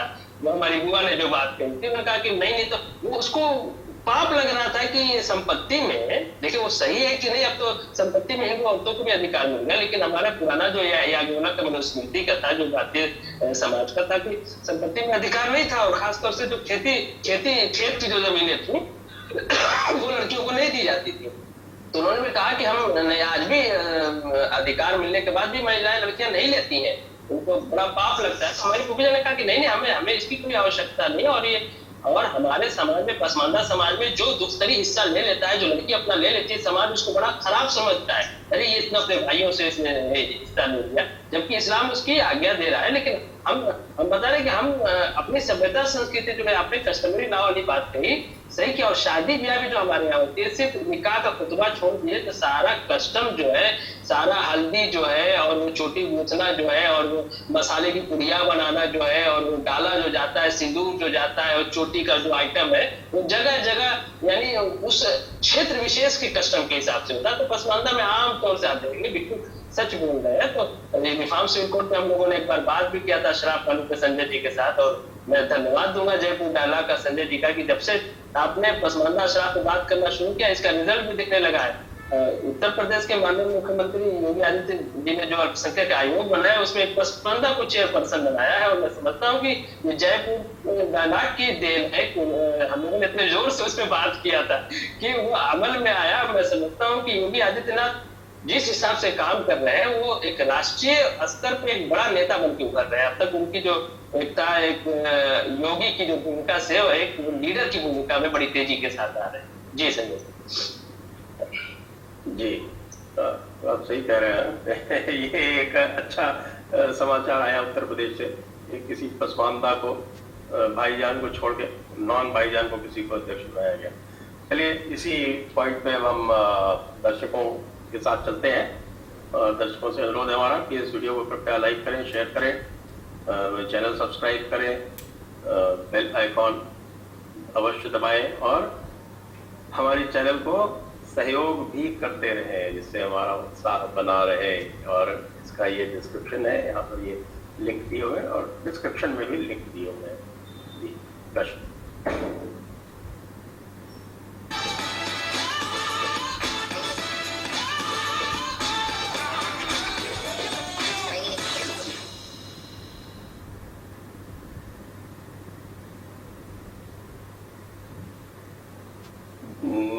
एक ना एक सिंधु रिश्ते में मोहम्मदी व्यक्तियों का बाप लगता है, इसके डीएनए एक है। जितनी शीघ्र, ये तो मुझे लगता है कि ये भाषा उचित नहीं है, इसलिए मैं इसको मत पढ़िए। देखिए, भाषा कृपया संयत रखें, ये भाषा मैं परमिट नहीं करता। नेक्स्ट, हिंदू महिलाओं के साथ लव जिहाद पसमानदा करता है अशराफ। यदि पसमानदा इतने ही सांस्कृतिक होते हैं तो महिलाओं को हिंदुओं की तरह मां क्यों नहीं मानते?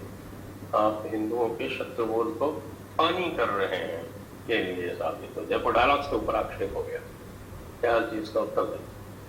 नहीं, बिल्कुल ऐसी बात नहीं है। देखिए, जहाँ तक पसमानदा की बात है, जो सभ्यता संस्कृति से, देशज सभ्यता संस्कृति जुड़ा हुआ है, और जो लव जिहाद की बात है या जो हिंदू मुस्लिम बाइनरी पे जो लड़ाई झगड़े की बात है, उसमें बिल्कुल अशराफ उसको लीड करता है, पसमानदा उसका फूड सोल्जर होता है। ये बात बिल्कुल सही है और हम इसी के लिए जागरूकता का कार्यक्रम चला रहे हैं। और ये अशराफ, हमारी लड़ाई पहले जो है फ्रीडम की है। अशराफ की गुलामी से हम पसमानदा को निकालना चाहते हैं, क्योंकि हम नहीं चाहते कि देखिए दंगे फसाद में भाईजान दंगा शुरू करते हैं, दंगे का माहौल बनाते हैं, पसमानदा ठेला लगाता है, सड़क किनारे बैठ के वो पंचर बना रहा होता है, उसकी जान जाती है। और उसके बाद जब गवर्नमेंट बुलाती है तो भाईजान प्रधानमंत्री के साथ चाय की चुस्की लेते हुए तय करते हैं कि बड़ा नुकसान हो गया, तो जो रिहेबिलिटेशन के लिए जो पैसे आते हैं वो भाईजान उसका अपना पेट भरते हैं। ये तो मेरा एक आर्टिकल भी है मुस्लिम तुष्टिकरण का सच, उसमें मैंने इस बात को लिखा भी है कि जो सांप्रदायिकता है, चाहे जो भी हिंदू नफरत है, इस तरह की जो पसमानदा के दिल में डाली जाती है। हमने इसीलिए आर्टिकल मौलाना अशराफ शरीफ लिखा, उसमें हमने दिखाया है कि वो किस तरह से पसमानदा को भी खराब करते हैं, हिंदू को भी खराब करते हैं। जागृति ला रहे हैं, लेकिन बात सच है कि फूड सोल्जर के तौर पर पसमानदा यूज होता है। और मैं कहता हूँ कि एक चायखाने में आप देंगे एक 15-25 साल का जो पसमानदा का लड़का है, वो बहुत बदतमीजी के साथ और बहुत ही मुखर होकर योगी और मोदी की आलोचना करता है, बुरे बुरे अल्फाज कहता है। अशराफ को आप नहीं देंगे, अशराफ तो बहुत शासक वर्ग होशियार है ना, वो हमें काम पे लगा देता है। वो पसमानदा गुलाम बना के रखा है और गुलाम अपने आका के आज्ञा पे अपने आका से जल्दी पहले तलवार लेके निकल जाएगा। इसीलिए हम चाहते हैं कि भारतीय जनमानस भी पसमानदा आंदोलन को सपोर्ट करें और हम एक नया समाज बनाने की तरफ अग्रसर है, उसको लाएंगे। और ये चीज देखने में आती है, लव जिहाद है, ज्यादातर आप देखेंगे तो ये अशराफ के अंदर आपको ज्यादा मिलेगा। आप देख लेंगे जितने अशराफ वर्ग है उनकी सारी पत्नियां जो है हिंदू धर्म से, आप आराम से वो रहते हैं, कोई दिक्कत नहीं है। तो ये ज्यादातर आप हिंदू और मुस्लिम के बीच जो शादी है वो अशराफ के अंदर आपको ज्यादा मिलेगी, पसमानदा के अंदर आपको रेयरली देखने को मिलेगी। जी सुनिए। जी नेक्स्ट।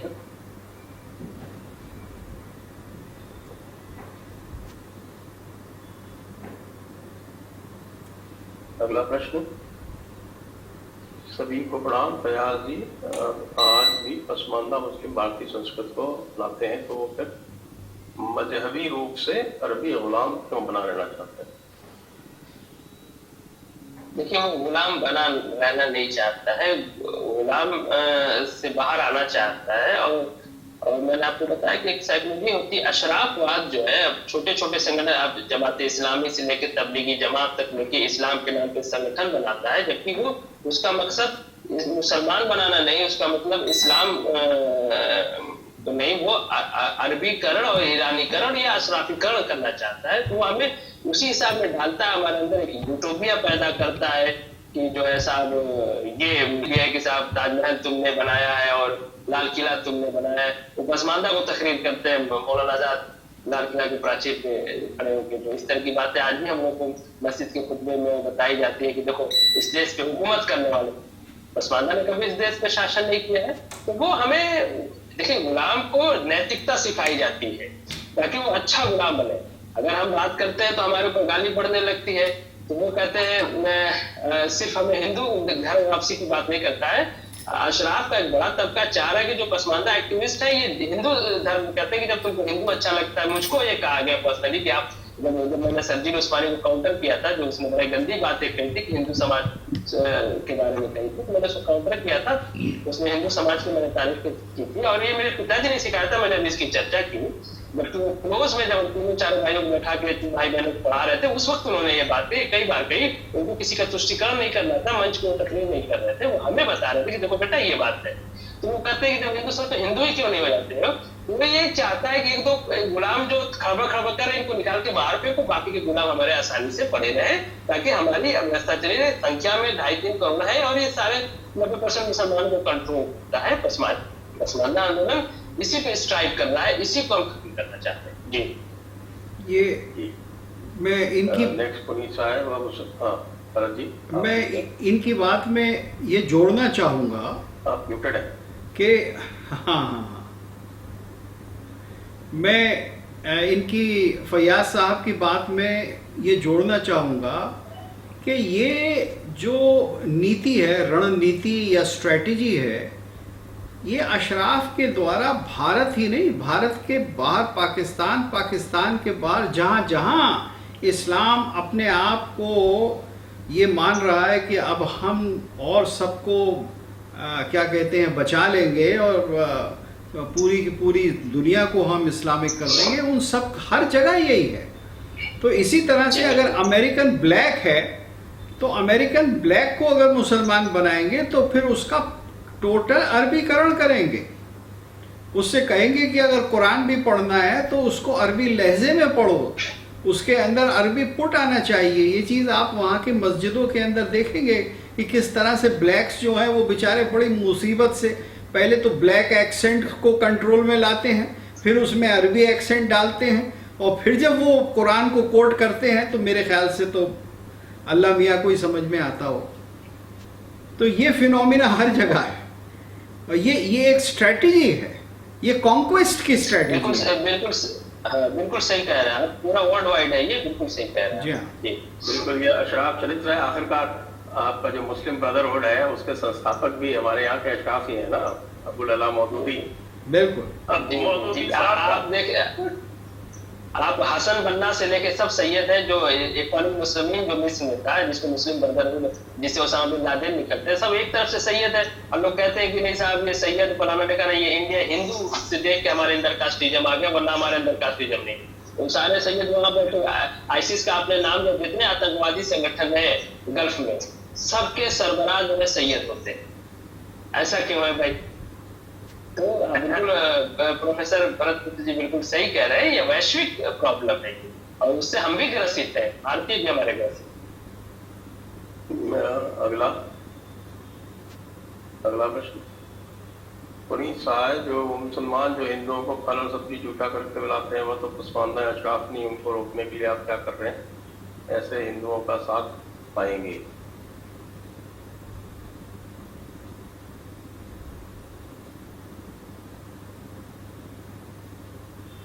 ये कुछ प्रयास जी आपको क्या ये कुछ व्यवधान हो गया है इनके, उसमें कट हो गया है मेरे ख्याल से। ये तो देखिए वही वाली बात है, इंडोक्ट्रिनेशन का असर है। अभी तो जवाब देंगे फैयाज साहब, लेकिन मैं जहां तक अंदाजा लगा सकता हूं ये इंडोक्ट्रिनेशन है। क्योंकि इंडोक्ट्रिनेशन तो किया जाता है उसका जो आपका फुट सोल्जर होकर या आपका बिल्कुल ही गुलाम होकर काम करे। यानी ये अशराफ के द्वारा हर तरह से हर काल में ये किया गया है। जैसे आपने सुना होगा, तो ये आरएसएस का इंडोक्ट्रिनेशन कर रहे हैं।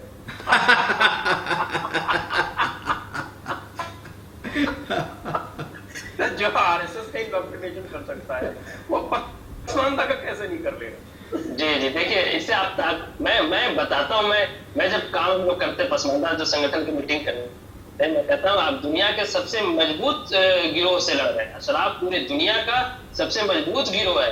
भरत गुप्त जी उनकी बात से भी ये बात साबित हो रही है। और जो अलीगढ़ मुस्लिम यूनिवर्सिटी के जो ओल्ड बॉयज एसोसिएशन है जो आप इंग्लैंड अमेरिका में है, वो भी बहुत बड़ा रोल प्ले करते हैं उधर से भारत सरकार पे दबाव डालने की। इस पे हमें काम करना चाहिए, इस पे बात करना चाहिए। आप 4 शेरवानी वाले को बुला के लाके उन्हें भाईजान करके कर देते हो तो उन्हीं का काम आसान हो जाता है। खाजा ऐसे 10 खाजा बैठे पड़े हुए हैं। तो ये गंभीर समस्या है, शराबवाद पे बात करना चाहिए और नेशनल लेवल पे इस पे बात करनी चाहिए, चर्चा करनी चाहिए। जी, ये बताया था इन्होंने कि पहले जो था अलीगढ़ मुस्लिम यूनिवर्सिटी में दाखिले के लिए एक शराफतनामा, जी जी, ये देश की आजादी तक 1947 तक था। ये बकायदा उस इलाके का आदमी लिख के भेजता था कि ये इस इलाके के शरीफ खानदान से, और शरीफ का मतलब वही से एक सैयद हुआ। हम तो शरीफ हो ही नहीं सकते ना भाई, हम तो देशज है, काले कलूटे लोग हैं। ये काला नाग कहते हैं अशरफ अली थानवी ने हम लोगों का। नहीं, मेरे ख्याल से सन 50 तक किसी भी भारतीय थाने में जब रिपोर्ट FIR लिखी जाती थी तो उसके नाम के नीचे लिखा जाता था अशरफ, अरजल। अच्छा जी, आप उससे मेरे लिए नई जानकारी है। जी आप रिसर्च कर सकते हैं। यानी आप FIRs देखेंगे तो अगर अशरफ लिखा है तो फिर वो बात वहीं से पलट जाती थी, और अगर अरजल लिखा है या अजलफ लिखा है तो बात पलट जाती थी। कभी कभी कुछ और भी लिखा करते थे, जलील भी लिख दिया करते थे। और ये जलील ये सिर्फ मुसलमान के लिए नहीं, ये हर एक के लिए था। अगर हिंदू के खिलाफ भी रिपोर्ट है, और ज्यादातर तो हिंदुओं के खिलाफ होंगी, तो तब भी यही लिखा जाता था। यानी अगर वो बहुत ऊंचे कहीं जान पहचान के या खानदानी वगैरह वगैरह हैं तो अशरफ लिख दिया जाएगा हिंदू, वरना अगर कामकाजी लोग हैं, मजदूर हैं, तो फिर वो जलील लिख देते थे। ये नई बात बताई आपने, और मुझे समझता हूँ पसमानदा आंदोलन से जुड़े लोगों को बात पता होनी चाहिए। आपने 1956 तक बताया ना, 1956 तक की बात। मेरे ख्याल से 1950 के तक ऐसा चला है। जी जी जी जी, लेकिन ये रिसर्च करके पूरा खुल जाएगा। रॉबर्ट कुल, नमस्ते रॉबर्ट कुल। अच्छा, सवाल बहुत है इसलिए मैं आप दोनों से अपेक्षा करूंगा कि उत्तर संक्षिप्त में रखें। Mithilesh Kumar, question to mister Faizi, what can be done to help poor children from Pasmanda families to get education in regular school in place of going to madrasas? हम इसके लिए काम कर रहे हैं। हम चाहते हैं कि मदरसे में बच्चे न जाए, स्कूलिंग हो, उनकी अच्छी पढ़ाई हो। और मदरसा वाले जब संजय जी आपको याद होगा हम लोगों ने बात किया था मदरसा एजुकेशन पे, तो उस वक्त हमने कहा था कि देखिए पसमानदा चूंकि गरीब होता है और मदरसे में फ्री में एजुकेशन मिलने और रहने खाने को मिल जाता है तो मदरसे में जाता है। इसका रिप्लेसमेंट भी हमें देना चाहिए। जगह जगह स्कूल हमें खोलने चाहिए सरकार की तरफ से। सरकार ने स्कूल खोले भी हैं और उसमें उस हिसाब से उस पर काम करना चाहिए, तो कोई इसमें दिक्कत की बात नहीं। नेक्स्ट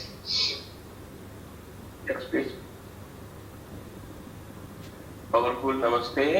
क्या जो 10 किताबें जो भरत जी के इतिहास की, उनको कोई स्वदेशी प्रकाशन पुनः प्रकाशित कर रहा है, यह एक उपयुक्त स्रोत बन जाएगा? हाँ, इसके लिए ऐसा है कि वो कॉपीराइट वगैरह का चक्कर होता है, लेकिन अगर इसका प्रयास, देखिए कॉपीराइट जो है ऑथर के 50 वर्ष शायद होते हैं, मृत्यु से 60 वर्ष। अच्छा, तो ये काम है जो कि अब्बास रिजवी तो गुजरे हुए मुझे ख्याल से बहुत समय हो गया। हाँ, बहुत समय हो गया, और मैंने ये सुझाव Indian council for historical research को दिया था, बल्कि जब भी कोई उसका नया चेयरमैन बनता है तो मैं ये सुझाव उनको दे देता हूँ। तो कोई ना कोई संस्था अगर करे तो बहुत अच्छा होगा, और आजकल तो बहुत आसान है जी। अगला ले प्रश्न जी। नेक्स्ट है, प्रणाम गुरुजी, विवेक भी धन्यवाद आपको। नेक्स्ट,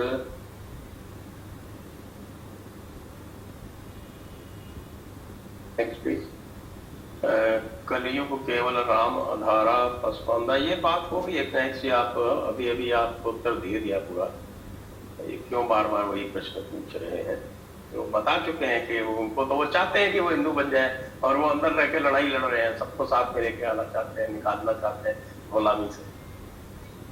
भारत में ज्यादातर समस्याएं जन्म से हिंदू लिबरल्स की वजह से, और को जिम्मेदार ठहराना ठीक नहीं है। बरखा, राजदीप, रोमिला, ममता, ये सारे हिंदू ही हैं भरत जी। असलियत में ये जिन इनको कहा जाए तो ये भारत में काले अंग्रेजी अशराफ हैं, यानी हैं ये भी अशराफ, लेकिन ये काले अंग्रेजी अशराफ हैं। यानी ये जवाहरलाल जी के खानदानियत के हैं, अगर मेटाफोरिकली मैं बोल रहा हूँ रूपक के रूप में, तो ये तो हमारा कलोनियलिज्म का जो डिस्कोर्स है वो है। इसमें केवल ये कुछ जर्नलिस्ट जिनका आपने नाम लिया है वो ही नहीं है, इसके अंदर तो बहुत बड़े बड़े प्रोफेसर और बहुत बड़े बड़े ज़हीन आलिम लोग भी हैं। अब उनका मैं नाम नहीं लेना चाहूँगा, तो आप जानते ही हैं, सभी जानते हैं, उनके ऊपर किताबें लिखी गई हैं अरुण शौरी जी वगैरह के द्वारा, बहुत सभी जानते हैं, तो पूरी एक्सपर्टीज है सभी। बस जी। नेक्स्ट, जनसंख्या कौन बढ़ा रहा है, पसमानदा या अशराफ?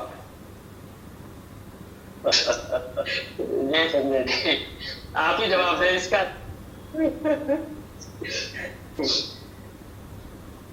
हम तो सबसे ज्यादा तो मौलवियों को ही देखते हैं, वो तो अशराफ मुल्ला मौलवी 2-2, 3-3 प्लस हलाला में सबसे आगे रहते हैं। वो उनके लिए वो क्या बोलते हैं, एक बोनस है, बोनस। पहले 3 तलाक से तलाक हो जाता है, उसके बाद वो हलाला करते हैं। चलिए, तो वो ये फिर कभी बात करेंगे कि समय कम है। चलिए आगे चलते। If AMM are just 3.5 भी नहीं, 2 करोड़ होंगे मुश्किल से, they are, then why 95% Muslims don't vote BJP? हमारा तकलीद वाला सेशन देख लीजिए आपको उत्तर मिल जाएगा। आप जब ये समझेंगे कि इंडॉक्ट्रिनेशन का मतलब यह है कि अकल का इस्तेमाल नहीं करना है वरना दोज़ख में जाओगे, तो फिर इससे बाहर कैसे निकले, इसको निकालने के लिए बहुत मेहनत चाहिए भाई। नेक्स्ट, फिर वही सवाल आ गया, पसमानदा पूरा हिंदू क्यों नहीं हो रहे? ये लगता है बार बार वही सवाल पूछ रहे। इसका उत्तर दे चुके हैं यार, शुरू में ही दे दिया था बयाज जी ने। इससे पहले भी हमने जब भी आपके साथ चर्चा की, ये सवाल आते रहे हैं और हम लोगों ने इस पर बहुत बात किया है, और इसको देखना चाहिए दर्शकों को, सारे वीडियोस को। रॉबर्ट कूल, अख्तर अब्बास रिजवी की 10 वॉल्यूम की पुस्तक मिलेगी? मैंने तो आर्काइव्स में देखी नहीं, अंग्रेजी वाली तो है शायद। नहीं, ये अच्छी लाइब्रेरीज में आज भी मिल जाती है आपको। जैसे मेरे ख्याल से तो नेशनल म्यूजियम और नेहरू लाइब्रेरी और दिल्ली विश्वविद्यालय, बहुत सारे उसमें मिल जाएगी, ऐसी बात नहीं है, आप पढ़ सकते हैं। मैंने तो खुद अपने गुरु की लाइब्रेरी से लेकर पढ़ी थी कोई 40 वर्ष पहले, 40-45 वर्ष पहले, लेकिन वो दुर्लभ नहीं है, आप वो उसको पढ़ सकते हैं और बड़े आनंद से, बहुत अच्छी हिंदी में, देवनागरी में। जी जी, ये आइडिया, ये सवाल अच्छा है। 1857 के बाद अंग्रेजों ने अशराफ की इतनी पिटाई की कि 150 सालों तक नतमस्तक रहे। 150 सालों तक, 47 में तो चले गए थे, 90 सालों तक तो रहे। यदि भाजपा इनके वोट इतना चाहती है तो सीधे डंडे क्यों नहीं मारती? इनको आर्थिक नुकसान हुआ फिर भी लाइन पर आ जाएंगे, जैसे फ्रांस श्रीलंका में आ गए। चलिए, इसका एक लाइन में मैं उत्तर दे देता हूं कि दंड नीति जब होती है जब आपके मस्तिष्क में शास्त्र क्लियर हो, जब नीति क्या बनानी है, कैसे किसी के साथ व्यवहार करना है और किस सिद्धांत से। तो जिस दिन हमारी सरकारों को ये क्लियर हो जाएगा कि कैसे किन सिद्धांतों से हमें लोगों को पनिश करना है, तब ये काम हुआ। और ये आपको निष्पक्ष होकर करना पड़ेगा, आपको किसी भेदभाव के साथ नहीं कर सकते आप ये काम। फिर क्या बात हिस्ट्री की 10 वॉल्यूम किताबों का नाम कृपया बताएं, मुझे ढूंढनी है कि पुस्तक क्या सब वॉल्यूम के नाम अलग हैं या एक नाम और बस अंक अलग? भैया अब मुझे इतना याद नहीं है, और अगर उस जमाने में आप दाम देखेंगे तो उस पर तो कोई किताब आज मिलती नहीं है, वो तो आउट ऑफ प्रिंट किताब है ना। तो पुरानी किताब आप लाइब्रेरी से खरीद थोड़ी सकते हैं, आप लेकर पढ़ ही सकते हैं अगर वो भी आपको सुलभ हो तो। लेकिन हाँ, हम सब प्रयास कर सकते हैं उन किताबों को किसी न किसी तरह से दोबारा छपवाने के लिए। और जैसा संजय जी कह रहे हैं कि अगर वो कॉपीराइट से बाहर हैं तो वो तो फिर बड़े आसानी से की जा सकती है। उनको archives.org इत्यादि पे भी डलवा देते हैं, अच्छा। जी हाँ, बिल्कुल। और मेरे ख्याल से जो ये आपकी इनकी किताब है, आपकी एशियाटिक सोसाइटी की जो लाइब्रेरी है, उसमें चेक करें, उसमें संभवतः मिल जाएगा। जरूर मिलेगी, वो नेशनल लाइब्रेरी है। मैं फयाज जी, भारत और पाकिस्तान के मुसलमानों में क्या फर्क है, कृपया 5 पॉइंट में बताएं। 5 पॉइंट में परमिट नहीं कर सकता, क्योंकि दोनों ही एक कुरान मानते हैं, इस्लामिक आक्रमणकारियों को अपना हीरो मानते हैं और खुद को उनका वंशज इजराइल का विरोध करते हैं, मीन पॉलिटिक्स करते हैं, सिखों को भड़काते हैं, खुद को फाइटर कौम समझते हैं, और आजकल दोनों लिबरल भी देख रहे हैं। ये बताइए सर, थोड़ा सा 5 पॉइंट का नहीं, थोड़ा संक्षेप में बताइए। नहीं, ठीक है। देखिए, मैंने इससे पहले भी कहा कि ये सब जो सवाल है, ये अब जयपुर डायलॉग पे जो भी संजय जी के साथ हम लोगों ने वार्ता की, तकनीक से लेके वैसी और आज भी वार्ता कर रहे हैं, वो सारे वीडियोस आप देख लीजिए, आपको सारे बातों का जवाब मिल जाएगा। हम लोगों ने बहुत डिटेल में उस पर बात कर रखा है। देखिए, पाकिस्तान कोई अलग से नहीं, वो हमारा ही देश है, और आप हिंदुकुश की पहाड़ी से लेके बर्मा के साहिल तक सब हमारा है। वो तो अशराफवाद आया और आज भी है पाकिस्तान में। तो पूरी तरह से आप इंडिया में, पाकिस्तान में जाए, आप इंडिया में देखिए कि अशराफ तुष्टिकरण किस तरह से है कि भाजपा ऐसी देशी मुद्दे की बात करने वाली पार्टी भी उनको ही गवर्नर बना रही है, उनको ही मंत्रालय दे रही है, जो एक वोट इनको नहीं देते। एक वोट नहीं देता अशराफ इनको, लेकिन गवर्नर भी अशराफ बना हुआ है, मंत्री भी अशराफ बना हुआ है। एक गंभीर विषय, पाकिस्तान की तो बात ही छोड़ दीजिए। यहाँ जब एक भारतीय जनता पार्टी की कांग्रेस की सरकार होती तो हम एक बात मान सकते थे, फिर भी यहाँ वो चल रहा है। तो ये बहुत शक्तिशाली गिरोह है, जैसा कि संजय जी ने कहा। तो आप सारे वीडियोस देखिए, इसमें आपको सारे बातों का जवाब मिल जाएगा। मैं इसमें ये कहना चाहूँ, हमारे ख्वाजा साहब ने कह दिया था ना, वो वीडियो है जिसमें के साथ ये तो इनका इंफीरियरिटी कॉम्प्लेक्स है। जी जी, संसद चालक का उसमें आया है यहाँ पे, ये इनका जो ये कह रहे हैं लिंचिंग के बारे में हिंदुओं के लिए, तो ये इनका इंफीरियरिटी कॉम्प्लेक्स बोल रहा है।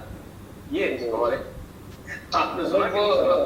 जी हाँ, मैंने सुना। आप देखिए, अभी वो अजमेर में निजामुद्दीन चिश्ती की दरगाह के जो वो मुतवल्ली क्या होते हैं, जो दरगाह पे जो होते हैं, वो खुलेआम अभी कुछ दिन पहले, 1-2 महीने पहले उनका वीडियो आया था कि अभी भी हमने हुकूमत करना आपको दे दिया है, हम आज भी आके इस तरह की कोई बात की, हम आज भी चाहे तो हिंदुस्तान को ये कर लेंगे। इस तरह की बिल्कुल भड़काऊ बात उन्होंने कही और बहुत वायरल भी हुआ था वो वीडियो। तो ये वही खाजा लोग है जिसको RSS भी सर चढ़ाए हुए है। और मुझे लगता है कि ये बात जो उन्होंने कही ना, कोई हीन भावना वाली, वो इसमें कुछ सच्चाई का अंश दिखता है। अब मैं नहीं कह रहा भाई, ख्वाजा जी ने स्वयं कही है। तो ख्वाजा साहब कह दिए तो हिंद के राजा मेरे ख्वाजा, उनकी बात गलत कैसे हो सकती है? उनकी बात कैसे गलत हो सकती है? वैसे पसमानदा मुस्लिम भारत में मदरसों को बंद करवाने का आंदोलन कब प्रारंभ करेंगे? क्योंकि आप भी अच्छे से जानते हैं मदरसों में क्या क्या होता है। इसमें जयपुर डायलॉग पे हम लोगों ने बात किया है। मदरसा अशराफ आउटपोस्ट करके एक वीडियो है, आप देखिए उसमें संजय जी के साथ हम लोगों ने डिटेल वार्ता किया, उस वीडियो को आप देखिए। नेक्स्ट। बड़ा अच्छा संजय जी ने बड़ा अच्छा उसका नाम रखा था, मदरसा एंड अशराफ आउटपोस्ट। हेडिंग मुझे बहुत पसंद है। नेक्स्ट। और सच्चाई भी वही है, बिल्कुल सच बात है, आउटपोस्ट ही है इनका। और भारत और पाकिस्तान के मुसलमान 9, 11 और 26, 11 को यूएसए और आरएसएस की साजिश बताते हैं। अरे भाई ये तो आरएसएस की से, ये तो मुझे भी कहते हैं कि मैं आरएसएस का आदमी हूँ, आरएसएस से पैसा लेके बात कर रहा हूँ। देखिए जब मुस्लिम सामाजिक कुरीतियों में बात करने वाला जो भी अशराफवाद को चैलेंज करेगा वो यहूदियों से पैसा ले रहा है और वो आरएसएस से पैसा ले रहा है, जबकि आरएसएस और भाजपा सारे जो है रसूलुल्लाह के घर वाले अहले बैत को बैठा के रखी हुई है जो नूर के बने हुए हैं। तो ये सब तो कहा ही जाता है, उससे क्या फर्क पड़ता है। तो वो एजाज बर्नी जो लिखने वाले हैं वो भी तो अशराफ ही है, नाम उनका एजाज है, ऑनरेबल है, ऑनरेबल है। Sir what do today Greeks think about Hindus? ये ऐसे सब्जेक्ट नहीं है, आप एक लाइन में बता दें। ये दोबारा what do the Greeks think about? Today's Greeks think about Hindus. हाँ देखिए वो बहुत ब्रीफली कह देता हूँ कि जो पढ़े लिखे लोग ज़हीन लोग हैं ग्रीस में, वो प्राचीन भारत की बहुत इज्जत करते हैं। यहाँ तक कि जो ईसाई भी हैं और अच्छे मतलब श्रद्धा रखने वाले ईसाई हैं और पादरी हैं ग्रीस में, पापास जिनको कहते हैं, वो भी हमेशा ये मानते हैं कि हिंदू, जिनको वहाँ हिंदू नहीं कहा जाता, ब्राह्मणोस कहा जाता है, यानी ब्रह्मवादी, तो उनकी बहुत इज्जत है क्योंकि वो जानते हैं कि भारत के अंदर वैसे ही बहुत दार्शनिक हुए जैसे कि ग्रीस में हुए। तो वो मानते हैं कि ये एक प्राचीन देश है, विद्या का संपन्न देश है और हमेशा से ग्रीस के लोगों में इज्जत रही है। अब ये हमारे ऊपर है कि हम उस इज्जत को कैसे बनाए रखें। अगर अशराफ से इतने परेशान हैं तो पसमानदा घर वापसी क्यों नहीं करते? इस सवाल का जवाब 3 बार हो चुका है किसी प्रोग्राम में, इसको तो छोड़ दें। मूर्ति पूजा तो दोनों का माने, ये झगड़ा अंतर्गत है। ये बताएं बंगाल में हिंसा क्या अशराफ कर रहे हैं? बंगाल का जो है, बंगाल में जो रूलिंग पार्टी है उसका पूरा वो उसमें जो हिंसा है, ये वहाँ बंगाल का एक कल्चर मैंने देखा था। जब कम्युनिस्ट भी थे तो जो विपक्ष में जो भी रह गए तो वहाँ पे इस तरह का कल्चर रहा है। वहाँ बिल्कुल लोकतांत्रिक अंदाज में शासन नहीं होता है, वहाँ बिल्कुल राजतांत्रिक अंदाज में होता है। मेरा ननिहाल है कोलकाता में, मैं जब बचपन में जाता था तो वहाँ देखता था कि हर घर के सामने ना लाल झंडा लगा रहता था।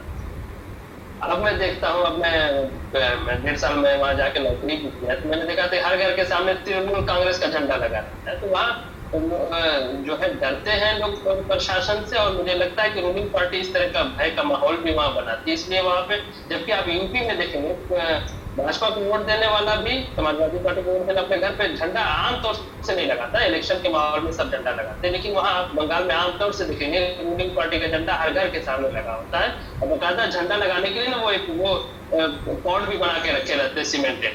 तो वहाँ पे मैंने देखा, और ये जो हिंसा हुई है वहाँ पे जो, तो उसमें बिल्कुल वो पॉलिटिकल हिंसा है, और उसमें जो पार्टी का सपोर्टर रहा है वो उस हिंसा में लिप्त भी रहा है। उसमें अशराफ पसमानदा की संख्या बहुसंख्यक है वहाँ पे।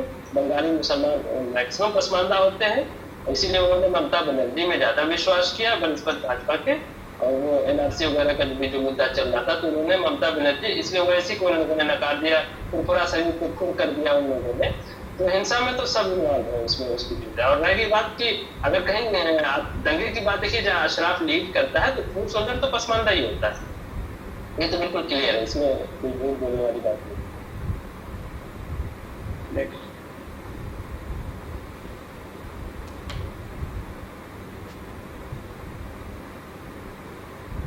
Krishna Sundar, sir, do you think Mohan Bhagwat or RSS have any idea about Takhaya and Victoria? I doubt. I doubt too, मुझे भी डाउट है। देखिए इल्मुल कलाम मदरसे में पढ़ाया जाता है, इल्मुल कलाम, उसमें मंतिक, फलसफा और तकैया होता है। और एक बड़ी तकैया को बात मैं बता दूं आपको कि सुन्नी मुसलमानों को ये बताया जाता है कि ये शियाओं का है, जबकि मैं समझता हूँ इसमें शिया सुन्नी देवबंदी नहीं, ये अशराफ का है। अशराफ इसको एकदम अपना नैतिक अधिकार समझता है कि कहीं झूठ बोल के अपना काम निकाल लो, तो वो तकैया है, वो आमतौर से अशराफ के अंदर होता है। और एक मैं उदाहरण दे दूं आपको, सुन्नी उदाहरण देता हूँ मैं आपको, ताकि ये जो हमें समझाया जाता है कि शियाओं का है, देखिए जो संप्रदाय भी बनाए गए ना, अशराफ ने अपने सत्ता वर्चस्व को बनाने के लिए तरह तरह के रूप स्वांग रखने के लिए सब मसलक बनाए हैं, देवबंदी बरेलवी। एक रशीद अहमद गंगोही का एक किस्सा हम लोग को बचपन से सुनाया गया, क्योंकि मेरा पारिवारिक बैकग्राउंड देवबंदी मुसलमान हूँ मैं, जो हमारा सब पारिवारिक बैकग्राउंड है, ननिहाल जो हमारा है वहाँ बरेलवी लोग हैं, तो एक बड़ा रस्सा कसी रहती है। उन्होंने कहा कि एक अंग्रेज ढूंढते हुए गया, उसको पता चला कि रशीद अहमद गंगोही इस मस्जिद में नमाज पढ़ रहे हैं। तो जब अंग्रेज गया तो जब तक रशीद अहमद गंगोही नमाज पढ़ के निकल रहे थे, तो अंग्रेज ने, पुलिस ने उन्हीं से पूछा कि क्या रशीद अहमद गंगोही मस्जिद में है? तो उन्होंने कहा कि भाई हाँ, अभी तो मस्जिद में था वो। तो ये कह के हमको तबलीगी जमात बता दें कि देखिए उन्होंने झूठ नहीं बोला, उन्होंने कहा कि हाँ वो मस्जिद में था। अब उन्होंने ये नहीं कहा कि मैं ही हूँ। इस तरह का तकैया का तो सुन्नियों में भी है। तो ये तकैया अशराफ का कॉन्सेप्ट है, झूठ बोल के अपने को बचाने के लिए वो करते हैं, उसमें कोई नहीं। आप मोहन भागवत जी को उसको विचार करना चाहिए कि तकैया वालों से क्यों बात कर रहे हैं, वो भारतीय मुसलमानों से क्यों नहीं बात कर रहे हैं। जी अगला सवाल। Faizi ji, I didn't believe you when you said Wasim Rizvi won't be opposed much, turning out to be true. Now all tan se juda rallies are for Yati ji. ये है ये तो हाँ बिल्कुल, ये तो देखिए तन से जुदा। और देखिए मोहम्मद सल्लल्लाहु अलैहि वसल्लम के बारे में सबसे ज्यादा गुस्ताखी अगर की है तो ये अशराफ वर्ग ने किया है। मैं खुलेआम पूरा इस पे एक अलग से एक चर्चा की जा सकती है, लेकिन अगर आप कुछ बोल देंगे तो सर तन से जुदा और इस तरह की बात सुनी जाती है। और जहाँ तक कुरान वसीम रिजवी की बात है, देखिए अशराफ जब चाहता, ये कहता है कि नूर से बने हुए हैं, जबकि कुरान कहता है कि आदमी जो है ना मिट्टी से बना हुआ है। कुरान की तो यही मुखालफत कर रहे हैं। और ये कभी कहते हैं कि कुरान 40 पारे का था, वो फातिमा की बकरी ने जो है, फातिमा की बकरी 10 पारे खा गई। कभी ये कहते हैं कि 26 आयत कम होनी चाहिए, कभी कहते हैं कि नहीं उसमें 10 पारे ज्यादा होना चाहिए। ये पूरा खेल इस्लाम में भी अपने हिसाब से खेलते रहते हैं, अपने सत्ता वर्चस्व के लिए। देखिए वसीम रिजवी अगर ये कोई पसमानदा रहा होता तो अब तक फांसी लग गई होती उसकी, 26 आयत निकालने के मुकदमा कर। वसीम रिजवी साहब वक्फ बोर्ड के चेयरमैन बना दिए, किसने वोट दिया? सारे सैयदों ने वोट दिया उनको, जब वो इस्लाम के खिलाफ है 26 आयत की बात। देखिए किस तरह का डोर है।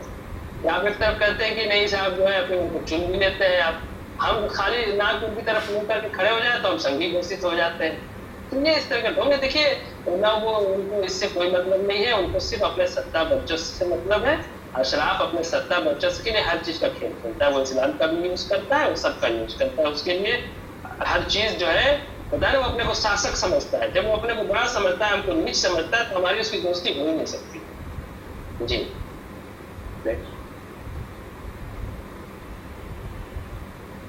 जब पाकिस्तान की पत्रकार आरजू काजमी पाकिस्तान में मदरसों को बंद करवाने की बात कर सकती हैं, तो भारत के पत्रकार ये नहीं कर सकते, ये कैसी विडंबना है। सही है, यहाँ मुस्लिम तुष्टिकरण है ना, यहाँ तो अशराफ तुष्टिकरण है। मैं अभी हमने बताया आशुतोष जी के साथ चर्चा हो रही थी, बहुत सीनियर पत्रकार विनोद अग्निहोत्री जी कह रहे थे, जब मैंने पसमानदा मुद्दे को उठाया कि ये मुसलमानों का आंतरिक मामला है, तो मैंने तुरंत उनको काउंटर कहा कि देखिए ये मुसलमानों का आंतरिक, मुस्लिम सांप्रदायिकता या सामाजिक न्याय जो मुसलमानों की बात है, ये देश की समस्या है। तो ये डरते हैं ये जो बुद्धिजीवी लोग हैं और मुस्लिम तुष्टिकरण के नाम पे अशराफ तुष्टिकरण है, उनको एक फ्री हैंड दे देते हैं, क्लीन चिट दे देते हैं, तो वो कैसे बात कर सकते हैं। इसीलिए देखिए कि मुस्लिम समाज में से सुधार नहीं हुआ। जी किसी अशराफ का बेटा बेटी जो है वो मदरसे में नहीं पढ़ता, लेकिन मदरसे बहुत जरूरी है। हाँ बिल्कुल बिल्कुल। और जो मदरसे में जो अपने बेटों को पढ़ाते हैं तो मोहतमिम बनाने के लिए पढ़ाते हैं, वो मदरसे का मालिक बनता है और पसमानदा मदरसे का सेवक बनता है।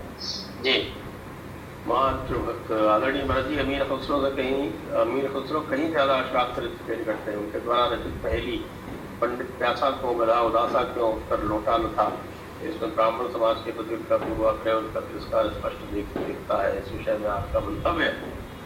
एक मैं कह चुका हूँ, बहुत क्लियरली कह चुका हूँ कि उनका वक्तव्य, उनका व्यक्तित्व जो है वो दुफाड़ में है तो वो अशराफ के ही नज़दीक, क्योंकि आखिर वो दरबारी हैं और 8 बादशाहों के बलबन से लेकर फिरोज शाह तुगलक तक रहे, तो वो चाहते हैं कि इस्लाम की हुकूमत बरकरार रहे और उसका और क्या कहते हैं वो और ज़्यादा बुलंद हो और ज़्यादा ऊंची हो, वो सब कुछ ये चाहते हैं। लेकिन फिर भी वो जिसको आप देशज मुसलमान कहते हैं वो उसके भी नज़दीक है, ये मैं कह रहा हूँ। निस्संदेह वो अशराफ के साथ। Thank you to all viewers. आप सभी दर्शकों का धन्यवाद, प्रोफेसर भरत गुप्त जी का धन्यवाद, फयाज जी का बहुत बहुत धन्यवाद। बड़ी अच्छी चर्चा रही और मुझे लगता है कि ये दिशा जो है अब आगे और बढ़ेगी, ये बंद होने वाली है। बिल्कुल बिल्कुल। जय हिंद, जयपुर जी, वंदे मातरम।